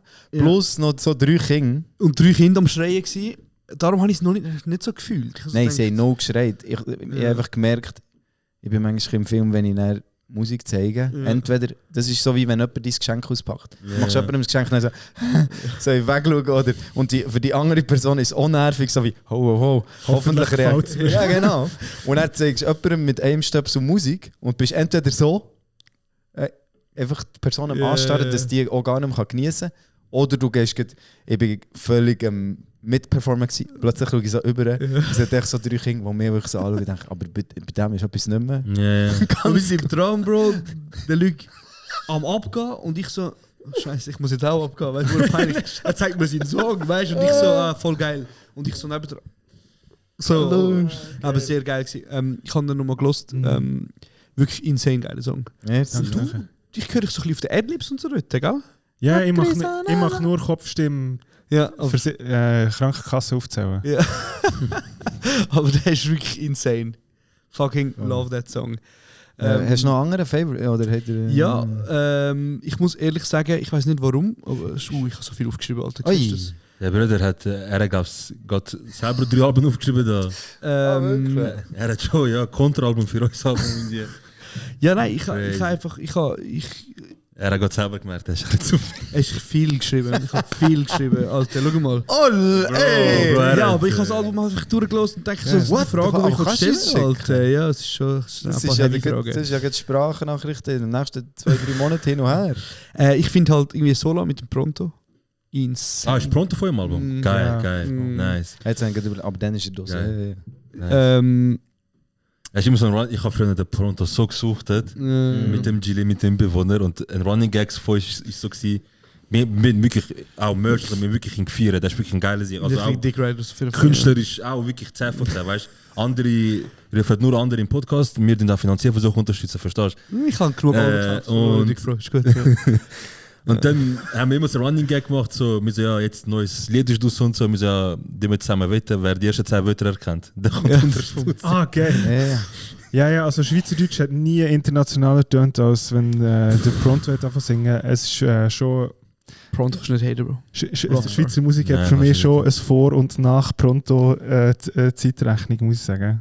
Ja, Ich weiß auch nicht, er das letzte Mal hat- Clean gehört. Ich weiss noch, Bro, ich weiss, wo ich war, ja. Ich weiss, Ohne Scheiß. Ja, es der ist auch. wie ein Jackson-Moment. Ja, ich weiss, krass. als ich beim Jackson-Tod kann ich dir gut sagen, katastrophalen Job gehabt für 1 Woche. Dann haben sie mir schon gesagt, es geht nicht. Und zwar an der Bahnhofstrasse Zürich, so Leute ansprechen für irgendetwas. So Dialoger, oh Gott. So. Alter. Und das, nein, nicht Jackson clean. Tod. Dann habe ich immer die Leute angesprochen und da wollt ihr mitmachen oder wollt ihr... Und alle haben mir nur gesagt, nein, lieber nicht, aber hast du gehört, Jackson ist gestorben. Das war der Tag. Gewesen. Und pronto weiss ich Bärenplatz Tram am Sitzen. Ich glaube, ich habe es auf Facebook das erste Mal gesehen. Auf Facebook habe ich ein Video gesehen von Pronto. Ist das dort in Milano, oder? Ja. Ja, insane. Ich habe es auf dem fettesten Fernsehen zusammen mit einem Kollegen mir so jetzt das Video suchten. Das ist crazy. Alles von ihm gegeben. Das ist wirklich 10 von 10. Ich feiere ihn richtig. Und weißt du, also, wir haben ja schon ein Lied mit ihm dürfen machen auf unserem Album Luft. Genau. Was lustigerweise eigentlich eine Chance ist. Das stimmt. Schon ein bisschen voraus. Also so von der Struktur ist so nicht das Lied gewesen, wo wenn ich früher hätte gedacht, ja mal mit dem Proto das Lied, dann hätte ich einfach gedacht, ja einfach so Einfach ein Banger. ein Hit, ja, für den Club. Und dann ist wirklich so ein kleines, finde ich auch schön, ist das unser erstes Lied zusammen. So wirklich ein Lied. Und dort, wenn man dann die Spuren einzeln lässt von ihm, die Phrasierung, wie er die Silben platziert, es ist so musikalisch Das ist gesetzt. God-given Talent, Bro. Kannst du wirklich nicht anders sagen, oder? Also ich meine, Dude ist wirklich insane. Ja. Also wirklich, auch, ich finde auch rhythmisch genau das habe ich auch so eine rechte Erleuchtung gefunden, wo wir das zuerst mal so bekommen haben. Ich dachte, ja, dort muss das hocken. Krass. So, das ist echt krass. Echt krass. Mikro-Timing. Ja. Ich finde eben auch bei diesem Track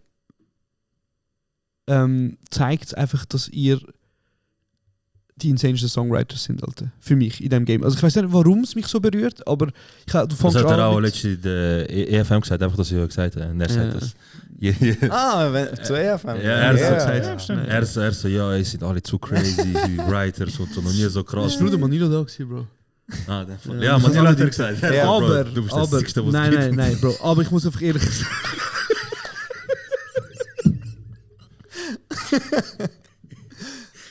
Du hast Bern auf Karte Oh, gebracht. Mann. Ich liebe den Song, den er gemacht hat, Mann. Dort, wie heißt der? Der, den ich liebe, Bro. Sag, wie heißt der? Mann, Dings, Mann. Letzter Tram oder so. Ja, genau Nein. so. Nein, Jokes gesagt. Aber irgendwie, ich weiß auch nicht, warum es mich so berührt hat. Aber du schreibst irgendwie, es ist 33 Grad und sie verkaufen Süßgetränke aus dem letzten Gletscherwasser und mein Auto eine tiefer gelegte Metapher für das, wo ich noch glaube, im Leben zu schaffen. Und nachher, woher mit der Wut, ich verstehe dich gut, es braucht einen Mittelfinger für ein Peace-Zeichen. Und irgendwie, es ist... Ich weiß nicht warum, aber es berührt mich einfach, Alter. Und es ist so ein schöner Song. Und ich frage mich so, Deep, ja. wie machen... Also, Es war wirklich deep, gewesen, Bro. gebt ihr euch Lines? Ja. Ja, viel. Gibt bei dem Song, das war einer, wo wir, ich glaube, der Pronto hat uns das Demo geschickt und hat eigentlich sein Part ist eigentlich alles schon gestanden, wenn ich es richtig im Kopf habe. Und dann haben wir wie gefunden, ja, okay, was machen wir jetzt da? Und dann haben wir uns, glaube beide, ich glaube wirklich sogar bei dir in der Wohnung, beide eine Stunde, haben wir gesagt, okay, jetzt eine Stunde. Ja. Und dann haben wir beide geschrieben. Und dann haben wir es einander gezeigt. Krass. Dann haben wir uns ein bisschen selber gefeiert. Geil. Das stimmt wirklich. Wir haben hure Freude gehabt und dann haben wir es einfach zusammenbasteln. Und dann war es wirklich so, gewesen, dass du hast, glaube ich, eins von mir, ich allein zu dir. So, und dann haben wir... Und dann ist der Song auch relativ lange noch rumgelegen und ich weiss noch, ganz am Schluss habe ich dann bei meinem Verse noch ein paar Sachen geändert, etwa 2-3 Ziele. Aber sonst ist das einer von diesen Songs, der wirklich sehr so zusammen am Tisch und er aufteilt, was woher gehört und so. Und sagst du an mich das so, würde das ich ist auch eine sagen. Lowline, so, wenn du sie schreibst? Ja, oder? ja. Aha, aber das, so wie, das musst Spannende eigentlich du ist- sagen, so ein bisschen so. Gibt's das? Nein, ich glaube, dort gehen wir schon eigentlich vor allem auf einen Song. So, wo gehört die Line her im Songtext und er welche Stimme, wo das... Genau, also nicht auf einzelne Lines, sondern einfach, was ist das Beste irgendwie für einen Song. Okay. Und das würde ich auch sagen, hat mit Zucker fürs Volk noch eigentlich dann angefangen. Ich glaube, zuerst, also so das klassische Rap-Ding ist ja so, jeder hat einen Verse, einer macht den Hook, okay, let's go. Und ist auch so ein bisschen verbunden mit, ja, es muss doch von dir sein, es ist nicht real, wenn jemand dir die Line gibt. Und dann, vielleicht haben wir es auch schon vorher gemacht, aber mir dünkt es, ab Zucker haben wir echt den Song vor alles gestellt, im Sinne von, ja, also was tut dem Song gut? Also Auch kein wenn- Ego ist drin. Wie? Es ist kein Ego drin. Ja, also das ist einfach Doch, immer doch. wieder spannend, weißt du? Dann hast du etwas, dann denkst du, ja, schon krass, da überzugeben. Aber ich glaube, so über so viel Zeit ist so einfach so wie, es ist so viel mal hin und her und auch spannend, wie ich mit der Zeit auch ein bisschen vergesse. Also es ist immer wieder lustig für uns so zu überlegen, wie ein Song ist entstanden und kann es auch gut sein, dass ich nicht mal alle Trans verweisen, also wir sind im Frieden mit diesen Songs. Also du nicht irgendwie Suiza anmelden, so die Line, Die gibt so viel Line. Cash und... Nein, das machen wir eben auch, dass wir via Songs, wo wir sagen, das ist, also Jalou Lödig-Song, Ja. haben wir den gleichen Anteil. Ja, das ist Egal, nice. was Ja, es sonst passiert gut, dass man denkt, ja, da ist so hittig, ich glaube, ich muss noch eine zweite Strophe. Es kann ja nicht, es sollte ja nicht andere Sachen. Jackie, so egal Genau. wer wie schreibt, ist 50-50. Genau. Okay, schreib auf. Okay. Hey, Also der Text. ja, check. Genau.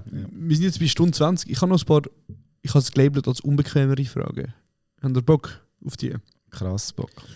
Ich habe geschrieben, ich tue es mal so wiedergeben, ich geschrieben habe. Seien wir ehrlich, wenn man in eure Fanbase reinschaut, so divers wie sie auch ist, und euch mit anderen Künstlerinnen im Game vergleicht, vor allem so der Ecke Street Rap, wirken dir fast schon ein bisschen uncool. Ja.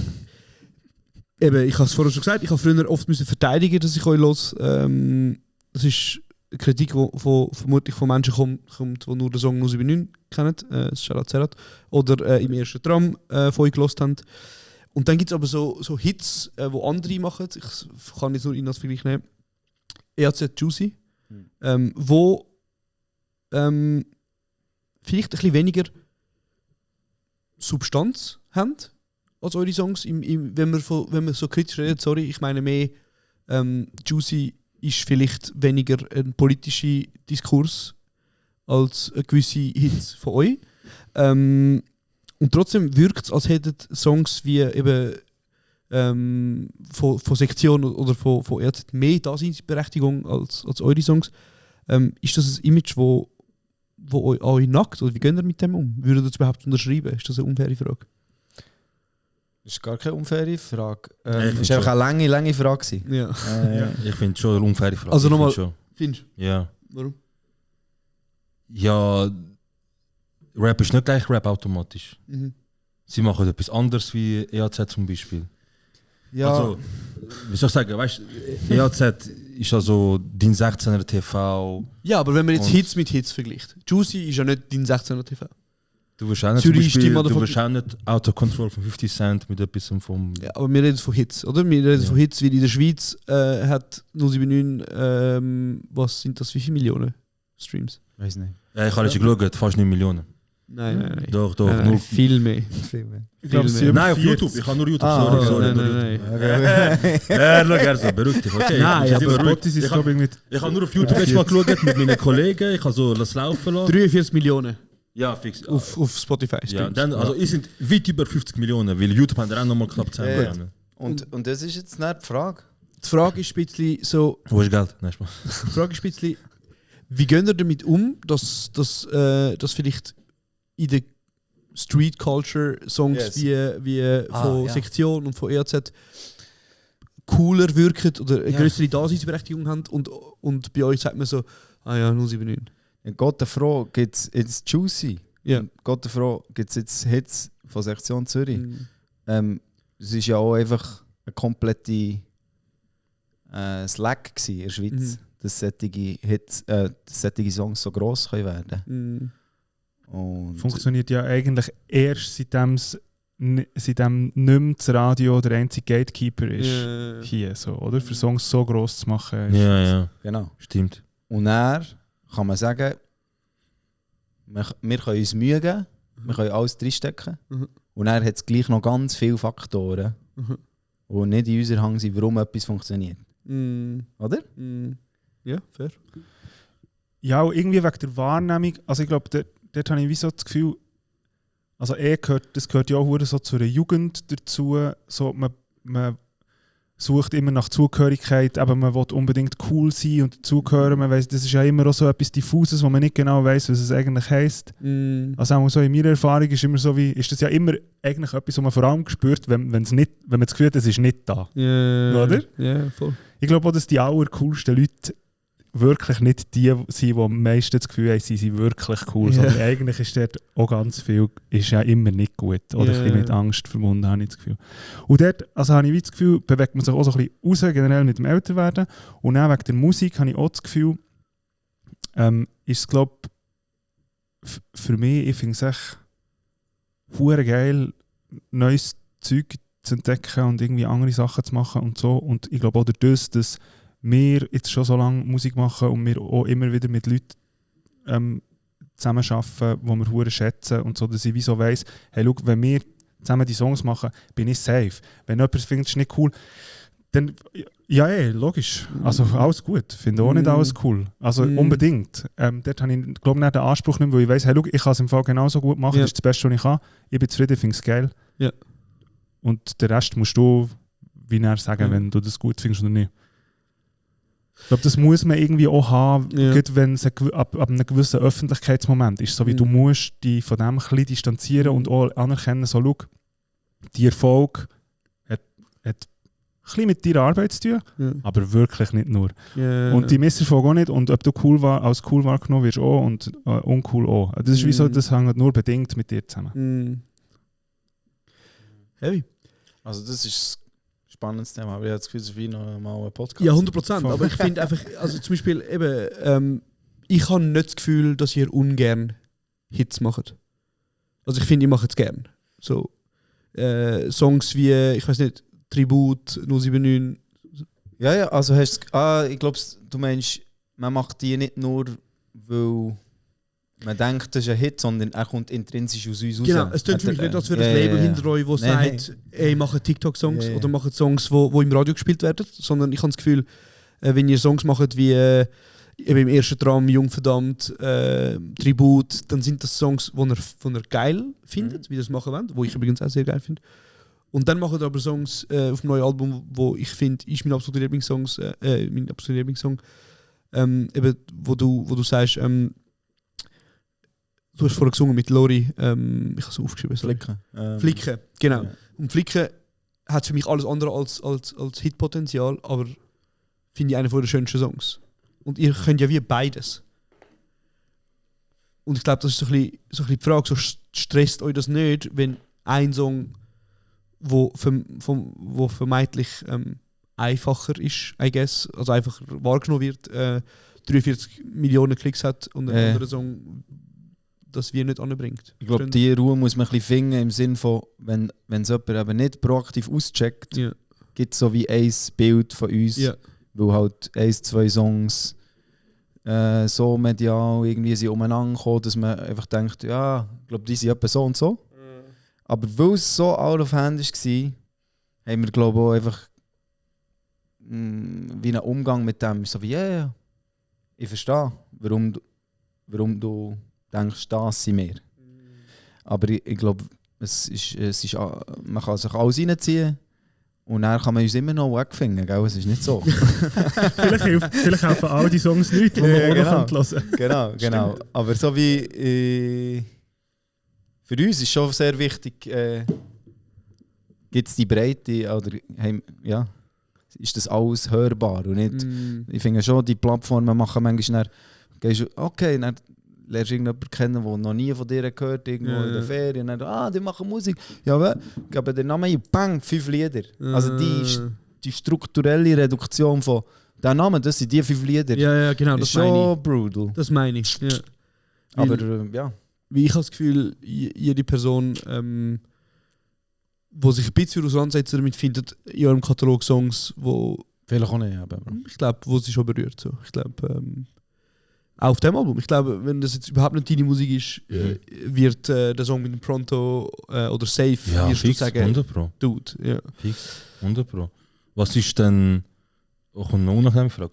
Ich habe noch ein paar eigentlich, aber du kannst gerne... Ich habe keine unangenehme Frage. Ich kann nicht den Flow killen von unangenehmen Nein, nicht, also mehr so unbequem im Sinne von, wie sie einfach so ein bisschen direkter oder was. Genau, ich habe mich noch gefragt, so, ich glaube, wir kennen uns jetzt auch schon ein paar Jahre und irgendwie... Ich muss schon ehrlich sagen, die Person, wo man dich im Duo wahrnimmt, zum Beispiel, oder in Medien wahrnimmt, ist wie gleich eine andere Person als ich dich wahrnehme sonst. Und irgendwie finde ich auch noch krass, weil du pushst mega viele Künstlerinnen. Du bist bei Hotel Samar. Also ich würde sagen, ich würde es nicht auf mich, ich würde sagen, wir haben in letzter Zeit ein paar Features gehabt. Die Frage ist auch, pushen nicht so junge Artists nicht auch uns wieder zu neuen Dingen? Es ist schön, dass du es so Nein, aber sagst, es ist wirklich aber gegenseitig. Ich würde jetzt nicht sagen, wow, wir geben krasse Plattformen, sondern es ist im Fall auch krass, dass die überhaupt mögen mit uns einen Song machen. Das ist schon nice. Ich habe dich jetzt gerade auf einem Song gehört von einer Berner Band. Ja, wie heißen die? Glimmer. Genau. Also, ich meine, die haben keine Fanbase. Noch keine, weil sie sehr neu sind. Also, eben, das ist immer eine Frage von Perspektive. Das ist schon crazy. Okay, dann Muss man ich zuerst weiss, mal bauen. also ich habe schon gehört, dass du von Leuten, texttechnisch geholfen hast, wo nirgendwo drin steht, dass das wie von dir gekommen ist. Ich merke auch jedes Mal in den Gesprächen mit euch, dass ihr so wichtig ist, dass Gruppen, wo sonst halt weniger Plattformen haben, gepusht werden. Warum lebt ihr das nicht so fest gegen raus? Also, gut so Features sind ja gegen raus. Ich glaube, wir wissen, wir haben irgendwie das Glück, dass die Strukturen so waren. Wir haben einfach gemacht, was aus uns rauskommt, und es hat seinen Ort gefunden.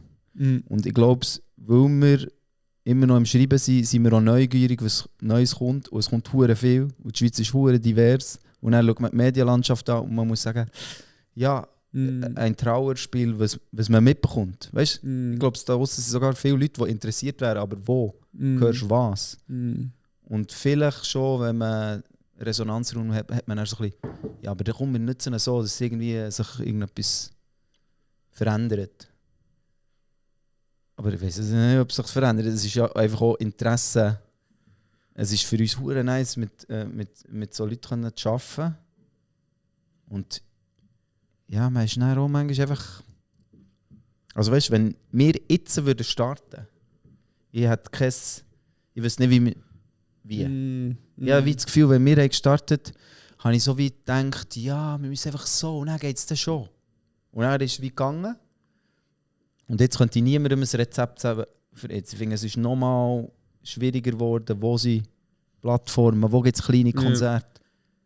Ja, ich glaube auch, dass sich ja etwas hure Grundlegendes hat gewandelt drin, wirklich wie wir Musik hören, oder? Dass du gehst nicht mehr zur Musik, sondern die Musik muss zu dir kommen, oder? Ja. Also im Sinne von, du gehst nicht mehr in die Plattenladen und grabst die durch CDs und was auch immer und bist angewiesen auf Tipps der Leute und gehst das gerade eingeben, sondern Musik ist immer und überall, und zwar alle Musik, und eigentlich müssen alle, die Musik machen, sagen, hier meine Musik. Also das ist ja, und wir haben tatsächlich noch angefangen, wo wir ändern noch auf der anderen Seite sind. Oder? Das ist eigentlich insane, weil das völlig grundsätzlich etwas anderes ist, heute Musik zu hören und zu machen. Ja.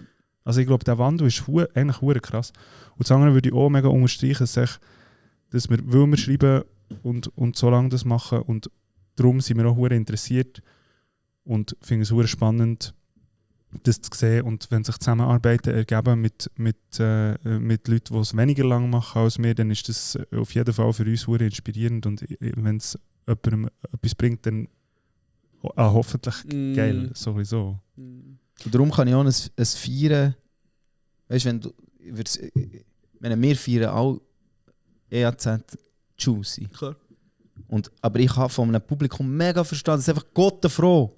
Weißt du? Im Sinne von dort sehe ich gar nicht den Gegensatz, es ist gar nicht das Versus. Sondern es ist einfach so, nein, hoffentlich, Mann. Nein, ich kann das auch gar nicht als Versus zeichnen, sondern glaube mehr ein bisschen so. Ich habe einfach das Gefühl, das ist jetzt mal eine Umkehr. Es ist wie so irgendwie eben, ich habe es überall gesehen in den Stories, Leute haben es gefühlt, und ich habe mich dann so gefragt, ja, ist das jetzt so ein Unterschied? Was meinst du jetzt? Eben, wenn ihr einen Hit macht und der obviously funktioniert. Ja, ich glaube schon ist ein Unterschied. Es ist schon nur, dass wir einfach nicht den gleichen Werdegang haben. Wir haben nicht am gleichen Ort gestartet. Ja. Und dementsprechend gilt es einfach anders zu feiern, finde ich. Fair. Sehr fairer Punkt.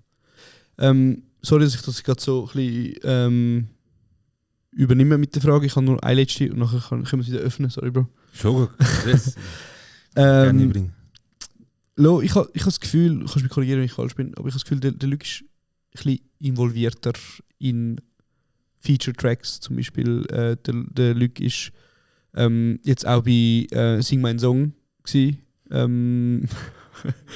wäre auch ein Podcast. Ist irgendwie, ich habe das Gefühl, ich habe jetzt von anderen gehört, dass sie dich besser kennen, aber irgendwie höre ich von vielen Menschen, dass sie mit dem Luke verknüpfter sind.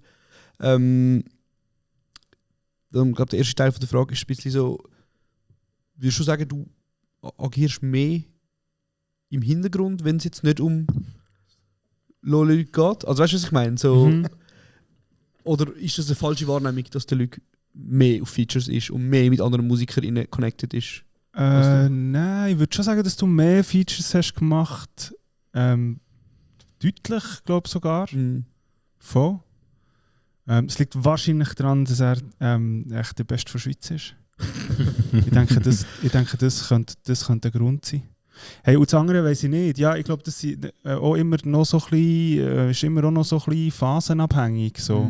Also, ich bin zum Beispiel gerade Vater geworden. Und entsprechend bin ich nicht in der Phase, wo ich am Wochenende viel draus bin oder so. Absolut. Generell, weil Lebensfokus sich recht verschoben hat, ja, oder? Und das fängt ja schon vorher an irgendwie. Genau, und ich glaube, ich würde schon sagen, dass du auch noch mehr so der Connector bist. Ich habe so das Gefühl, du bist... ja, nein, ich habe schon das Gefühl, so, du bist hure schnell so drin, dass wie alle kennst und du kennst überall hure viele Leute und dort bin ich ja, vielleicht auch einfach vom Naturell her so ein bisschen zurückhaltender in vielen Kontexten. Nicht immer, aber so, ich glaube so grundsätzlich. Und darum wahrscheinlich auch weniger, eben wirklich weniger unterwegs und noch weniger rum. So. Und ist das etwas, wo du vielleicht mal irgendwie so gefunden hast, so, das wäre ich eigentlich auch lieber? Also ich meine, wir nicht als Duo war, oder? Ja. Und dann habe ich aber das Gefühl, der Luke ist mehr der Mingler und du bist so ein bisschen, ich weiß nicht, mysteriöser, zurückhaltender. I don't know. Das ist das erste Gespräch, wo ich und du jetzt lang führen, obwohl wir das schon ein paar Mal gesehen haben. Das stimmt, ja, voll. Das ist ein bisschen, also, und weil dann wiederum hat es Momente gegeben, wo du vor der Band irgendwelche Ansprachen gehalten hast, vor Konzerten, machen jetzt zwar immer beide, aber eins, wo du mal gesagt hast, wo man so ein bisschen geblieben ist, du sagst so, hey, wir spielen heute hoffentlich nicht zum letzten Mal, aber wir spielen so, als wäre es das letzte Mal. Also ich habe das Gefühl, die Band schaut auch wie so auf dich rauf. Verstehst du, was ich fragen will? Also dass ich quasi dort gleich so eine präsente Rolle übernehmen. Ja, also das so, ich glaube, das kann man schon so sagen. Und sonst, ich glaube, dort vielleicht nochmal aufgreifend zur vorherigen Frage. Also ich weiss noch, wo wir uns kennengelernt haben, so, es war für mich schon hure krass gewesen, weil ich dann in dieser Zeit einfach gerappt habe, meine 16er geschrieben und vor allem gefreestylt. Also ich habe die ersten Jahre eigentlich nur gefreestylt. Und dann habe ich den Leute getroffen, wo schon, du hast Drums gespielt, es hat schon die Band gegeben, und du hast hure viel diversere Musik gehört. Und für mich ist dort auch also für mich ist das auch schon eine Horizonterweiterung gewesen und darum würde ich schon sagen, dass du schon von Anfang an auf eine Art so ein Vorbild bist für mich. Und natürlich hat es Momente gegeben, wo ich dachte, shit, ja, der Luke ist krass, geht ab. Also dort hat es auch für mich wie so eine Competition gegeben, also bei den Updates. So war es, okay, lass mal den Verse, du musst im Fall neu schreiben. Du kannst nicht jetzt das aufnehmen. Also dort, glaube ich, ist auch so eine so ein Push für mich hure da gewesen. Aber dann auch halt die ganze Zeit mega fest das Learning von so wie, aber er ist er, ich kann gar nicht wie er. Ich muss ja selber irgendwie meinen Weg finden. Und ich glaube, wenn man so eng zusammen schafft, lernt man das unweigerlich. Darum bin ich hure im Frieden und bin einfach sehr glücklich, mit jemandem verbunden zu sein, auch freundschaftlich, nicht nur beruflich, wo etwas hure Wesentliches von meinem Leben teilt und gleich so anders ist als ich. In diesen Belangen. So. Hey, ich habe das wirklich, das ist das grösste Glück. Weißt du, können über so viele Jahre, wir haben uns durch einen Zufall eigentlich getroffen und über so viele Jahre immer uns wieder können neu erfinden, jeder für sich neu erfinden, wieder schauen, was macht es denn mit dem Duo, was macht es mit dem ganzen Konstrukt. Es ist ein riesiges Glück und ich würde sagen, das ist einerseits auf musikalischer Ebene, dass wir mega viel voneinander haben, wie, okay, das, man muss aber nicht alles, wie, es ist ja wichtig, dass man eben merkt, okay, das bin halt einfach nicht ich. Ich bin ein anderer Part of it, aber wir haben gleich mega gegenseitig uns gepusht und auch gelehrt. Und das ist auf musikalischer Ebene, aber es ist halt auch menschlich krass, wenn man so viele verschiedene Phasen einfach weiss, es gibt einfach jemanden, der geht gerade das Gleiche durch und wird vielleicht nicht immer gleich reagieren, aber wir können uns austauschen. Und durch das einfach wird so eine hure wertvolle, tiefe Freundschaft. Und ich weiss jetzt nicht, wir wären sicher befreundet, aber ich weiss nicht, wie wir befreundet wären, wenn das nicht alles wäre passiert. Voll. Weil es ist auch so wie, ach komm, wir dealen mit was passiert und ja, es ist ein riesen Glück. Krass. Zusammen dürfen hier sein. Schön. Wirklich sehr schön, ja. Ja, hey, ich glaube, wir sind langsam ein bisschen gegen das Ende gekommen. Wie noch einen anderen Termin? Hast du noch so Fragen, wo du... Welches Feature hättet ihr gerne auf diesem Album gehabt, das es aber vielleicht nicht geschafft hat? Ja, spannende Frage. Oh. Spannende Frage. Für das Album? Wir haben probiert, Larry zu kontaktieren. Larry? Von Deutschland, für zu schauen, ob man vielleicht um einen deutschen Song etwas zusammen machen könnte. Über eine gemeinsame Bekannte, aber sie hat nie geantwortet. Und ich hatte auch, wie es ist, hat immer am liebsten mit Absilon drauf gehabt, aber ich habe mich nicht mal gewagt zu fragen. Wieso nicht? Sind die nicht? Was kann passieren? So Einfach schreiben. Ich weiss noch, wenn wir letztes Jahr M4 Music sind wir hinter dem Schiffsbau, so im Nami, im Stehen, ich hatte dann mit der Suki einen Gastauftritt gehabt. Und dann kommt echt der Absilon zu laufen mit seinem Brütchen oder so. Und wirklich, ich habe es einfach zum Glück gesehen, so, also nicht von weitem gesehen, sondern gerade im richtigen Moment. Und dann haben wir einfach gesagt, Album des Jahres, hat eine Freude, aber no schicke ich einfach in der Woche noch hier das Lied, die Skizze.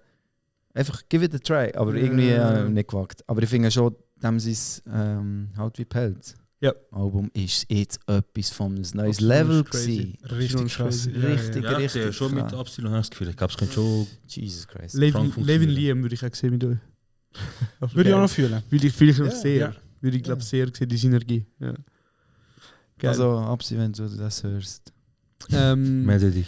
Der Arda folgt mir auf Instagram und kann ich mal mit ihm Alright, alright. Ich bin auch so Sehr zu ihm schön. gegangen am Open Air und gesagt, Bro, Perfekt. geilste Sound, was du machst und ich lieb's. Ja, Und er mega nett. Ich bin wahrscheinlich hure unangenehm gewesen, aber er hure nett. Er so, ja, cool, okay. Ja, aber weißt du, das Hingersinn in mich schon ein bisschen. Wie viel Mal man jetzt irgendwo an einem Ort, in meinen Festivals so komische Orte, aber es kommen einfach so auf ein paar Container so viel von der Welt zusammen. Ja, ja. Und dass man nicht einfach schnell freundlich geht, überall hey, vielleicht irgendein ist einfach, man kann sagen, es ist mega respektvoll, jedem seinen Container lassen. Ja. Würde ich auch sagen, ist mal grundsätzlich richtig. Ja, aber fix. eigentlich ist einfach auch noch nicht respektlos, einfach schnell sagen, hey. Ja, Ja, fühle ja. Scheiß. Ja. Unsere Posaunistin hat mal gesagt, dass das mega ein Schweizer Ding ist. Und die spielt auch noch so in anderen Bands, Ja. ist zum Teil auch im Ausland unterwegs. Und Dort ist es ganz anders. die sagt wirklich, dass es eine mega andere Backstage-Kultur gibt und es viel normaler ist, dass man einfach so wie noch so zusammenhängt. Und Ja. So aufeinander So wie- vorbeigeht und so. genau, und ich sagt, sage, okay. und du, Ja. wo spielst du? Bei der, okay, cool. Und was macht der, da. Und die kennt darum auch einfach, sie kennt alle. Ja, shit. Das Krass, ist krass. Recht, Darum bin ich auch Crazy. mit der brennenden Fackel dann im Open Air Campo. Auf ja, das hat sicher viel Featurings. Scooter zugerannt, aber sie eigene Bodyguard hat es nicht so lustig gefunden. Ich habe wirklich Schade, nur schade. umarmen, aber ich habe vergessen, dass ich eine Fackel hangen. Ist das Festival, wo wir besoffen liegen? Ist einfach Open Air Campo ist so wie eine eigene. Dein Nachname ist das Walliser Geschlecht? Yes, ja. Hast du Walliser? Nein, Wurzeln? also mein Vater ist halb Tessiner, halb Walliser. Ah. Und genau. Campo ist sehr nah an dem Ort, wo fast alle heißen wie ich. Ja, eben, gell? Okay. Krass. Okay. Sorry, Scooter. In dem Fall mache ich die letzte Frage von mir. Ihr habt es vorhin schon ein bisschen angetönt. Ich sage es jetzt mal, es ist privat viel passiert bei euch. Ich wollte auch nicht in die Details gehen, aber ich habe das Gefühl, es sind verschiedene Richtungen. Salopp gesagt. Also eben, Ja. du hast kein Kind. Oder das Kind. Lo hat das Kind. Stimmt. Voilà. Unterschiedliche Kinder, kann man sagen. 1-0. Wie findet ihr trotzdem die Synergie, zum zusammen weiter an dem Strang ziehen und weiter mit gleich viel Energie? Ist das gleich viel Energie, hinter dem Ganzen zu stehen und zu pushen? Hey, an dieser Stelle kann ich einfach mal sagen, ich finde es wirklich sehr eindrücklich, wie du das machst, Lori. Oh, thanks. Oder wie dir das macht, würde ich jetzt mal das so betonen. Als jetzt ein Trio. Es ist irgendwie, ich finde es so krass bereichernd. Es ist nicht, oh ja, und jetzt ist halt das Kind. Nein. Es ist full live und wir werden immer müssen jonglieren. Immer, wie gibt es etwas zu jonglieren? Ob jetzt Kinder auftauchen oder nicht. Das Leben verändert sich und ich finde es sehr, sehr eindrücklich. Und bin mega stolz auf Götti. Das ist schön. Schön. Das ist schon nice, Mann. Das ist sehr schön. Hey, das Stolz sind auf Götti. auch wirklich schöne Schlussworte. Danke euch vielmals, dass ihr vorbeikommen, endlich. Yes, merci vielmals. Merci dass tausend. wir da sind. Danke für das tolle Gespräch. Ich freue mich, das Album nachher auch noch weiterzuhören. Nicht nur mit dem geheimen Link. Danke euch für die Musik, danke euch für die Inspiration und Danke für den Besuch Nochmal Liebe. und kommen gut heim. Merci vielmals. Merci Es euch. ist kompliziert. Meine Eltern haben mir gesagt, das verstehst du, wenn du älter wirst. Wie alt muss ich noch werden? Ich hab's gang noch nicht kapiert. Hab sicher schon zum 1000. Mal so reagiert. Schon 5-mal therapiert. Es ist kompliziert.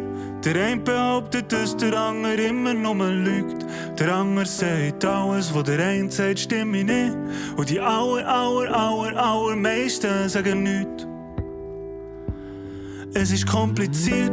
Die Zeit rinnt mir durch die Finger, auch wenn ich sie nie verliere. Von meinen alten Freunden sind auch längst nicht mal hier. Dabei bin ich noch gar nicht so verrückt, wie es sich.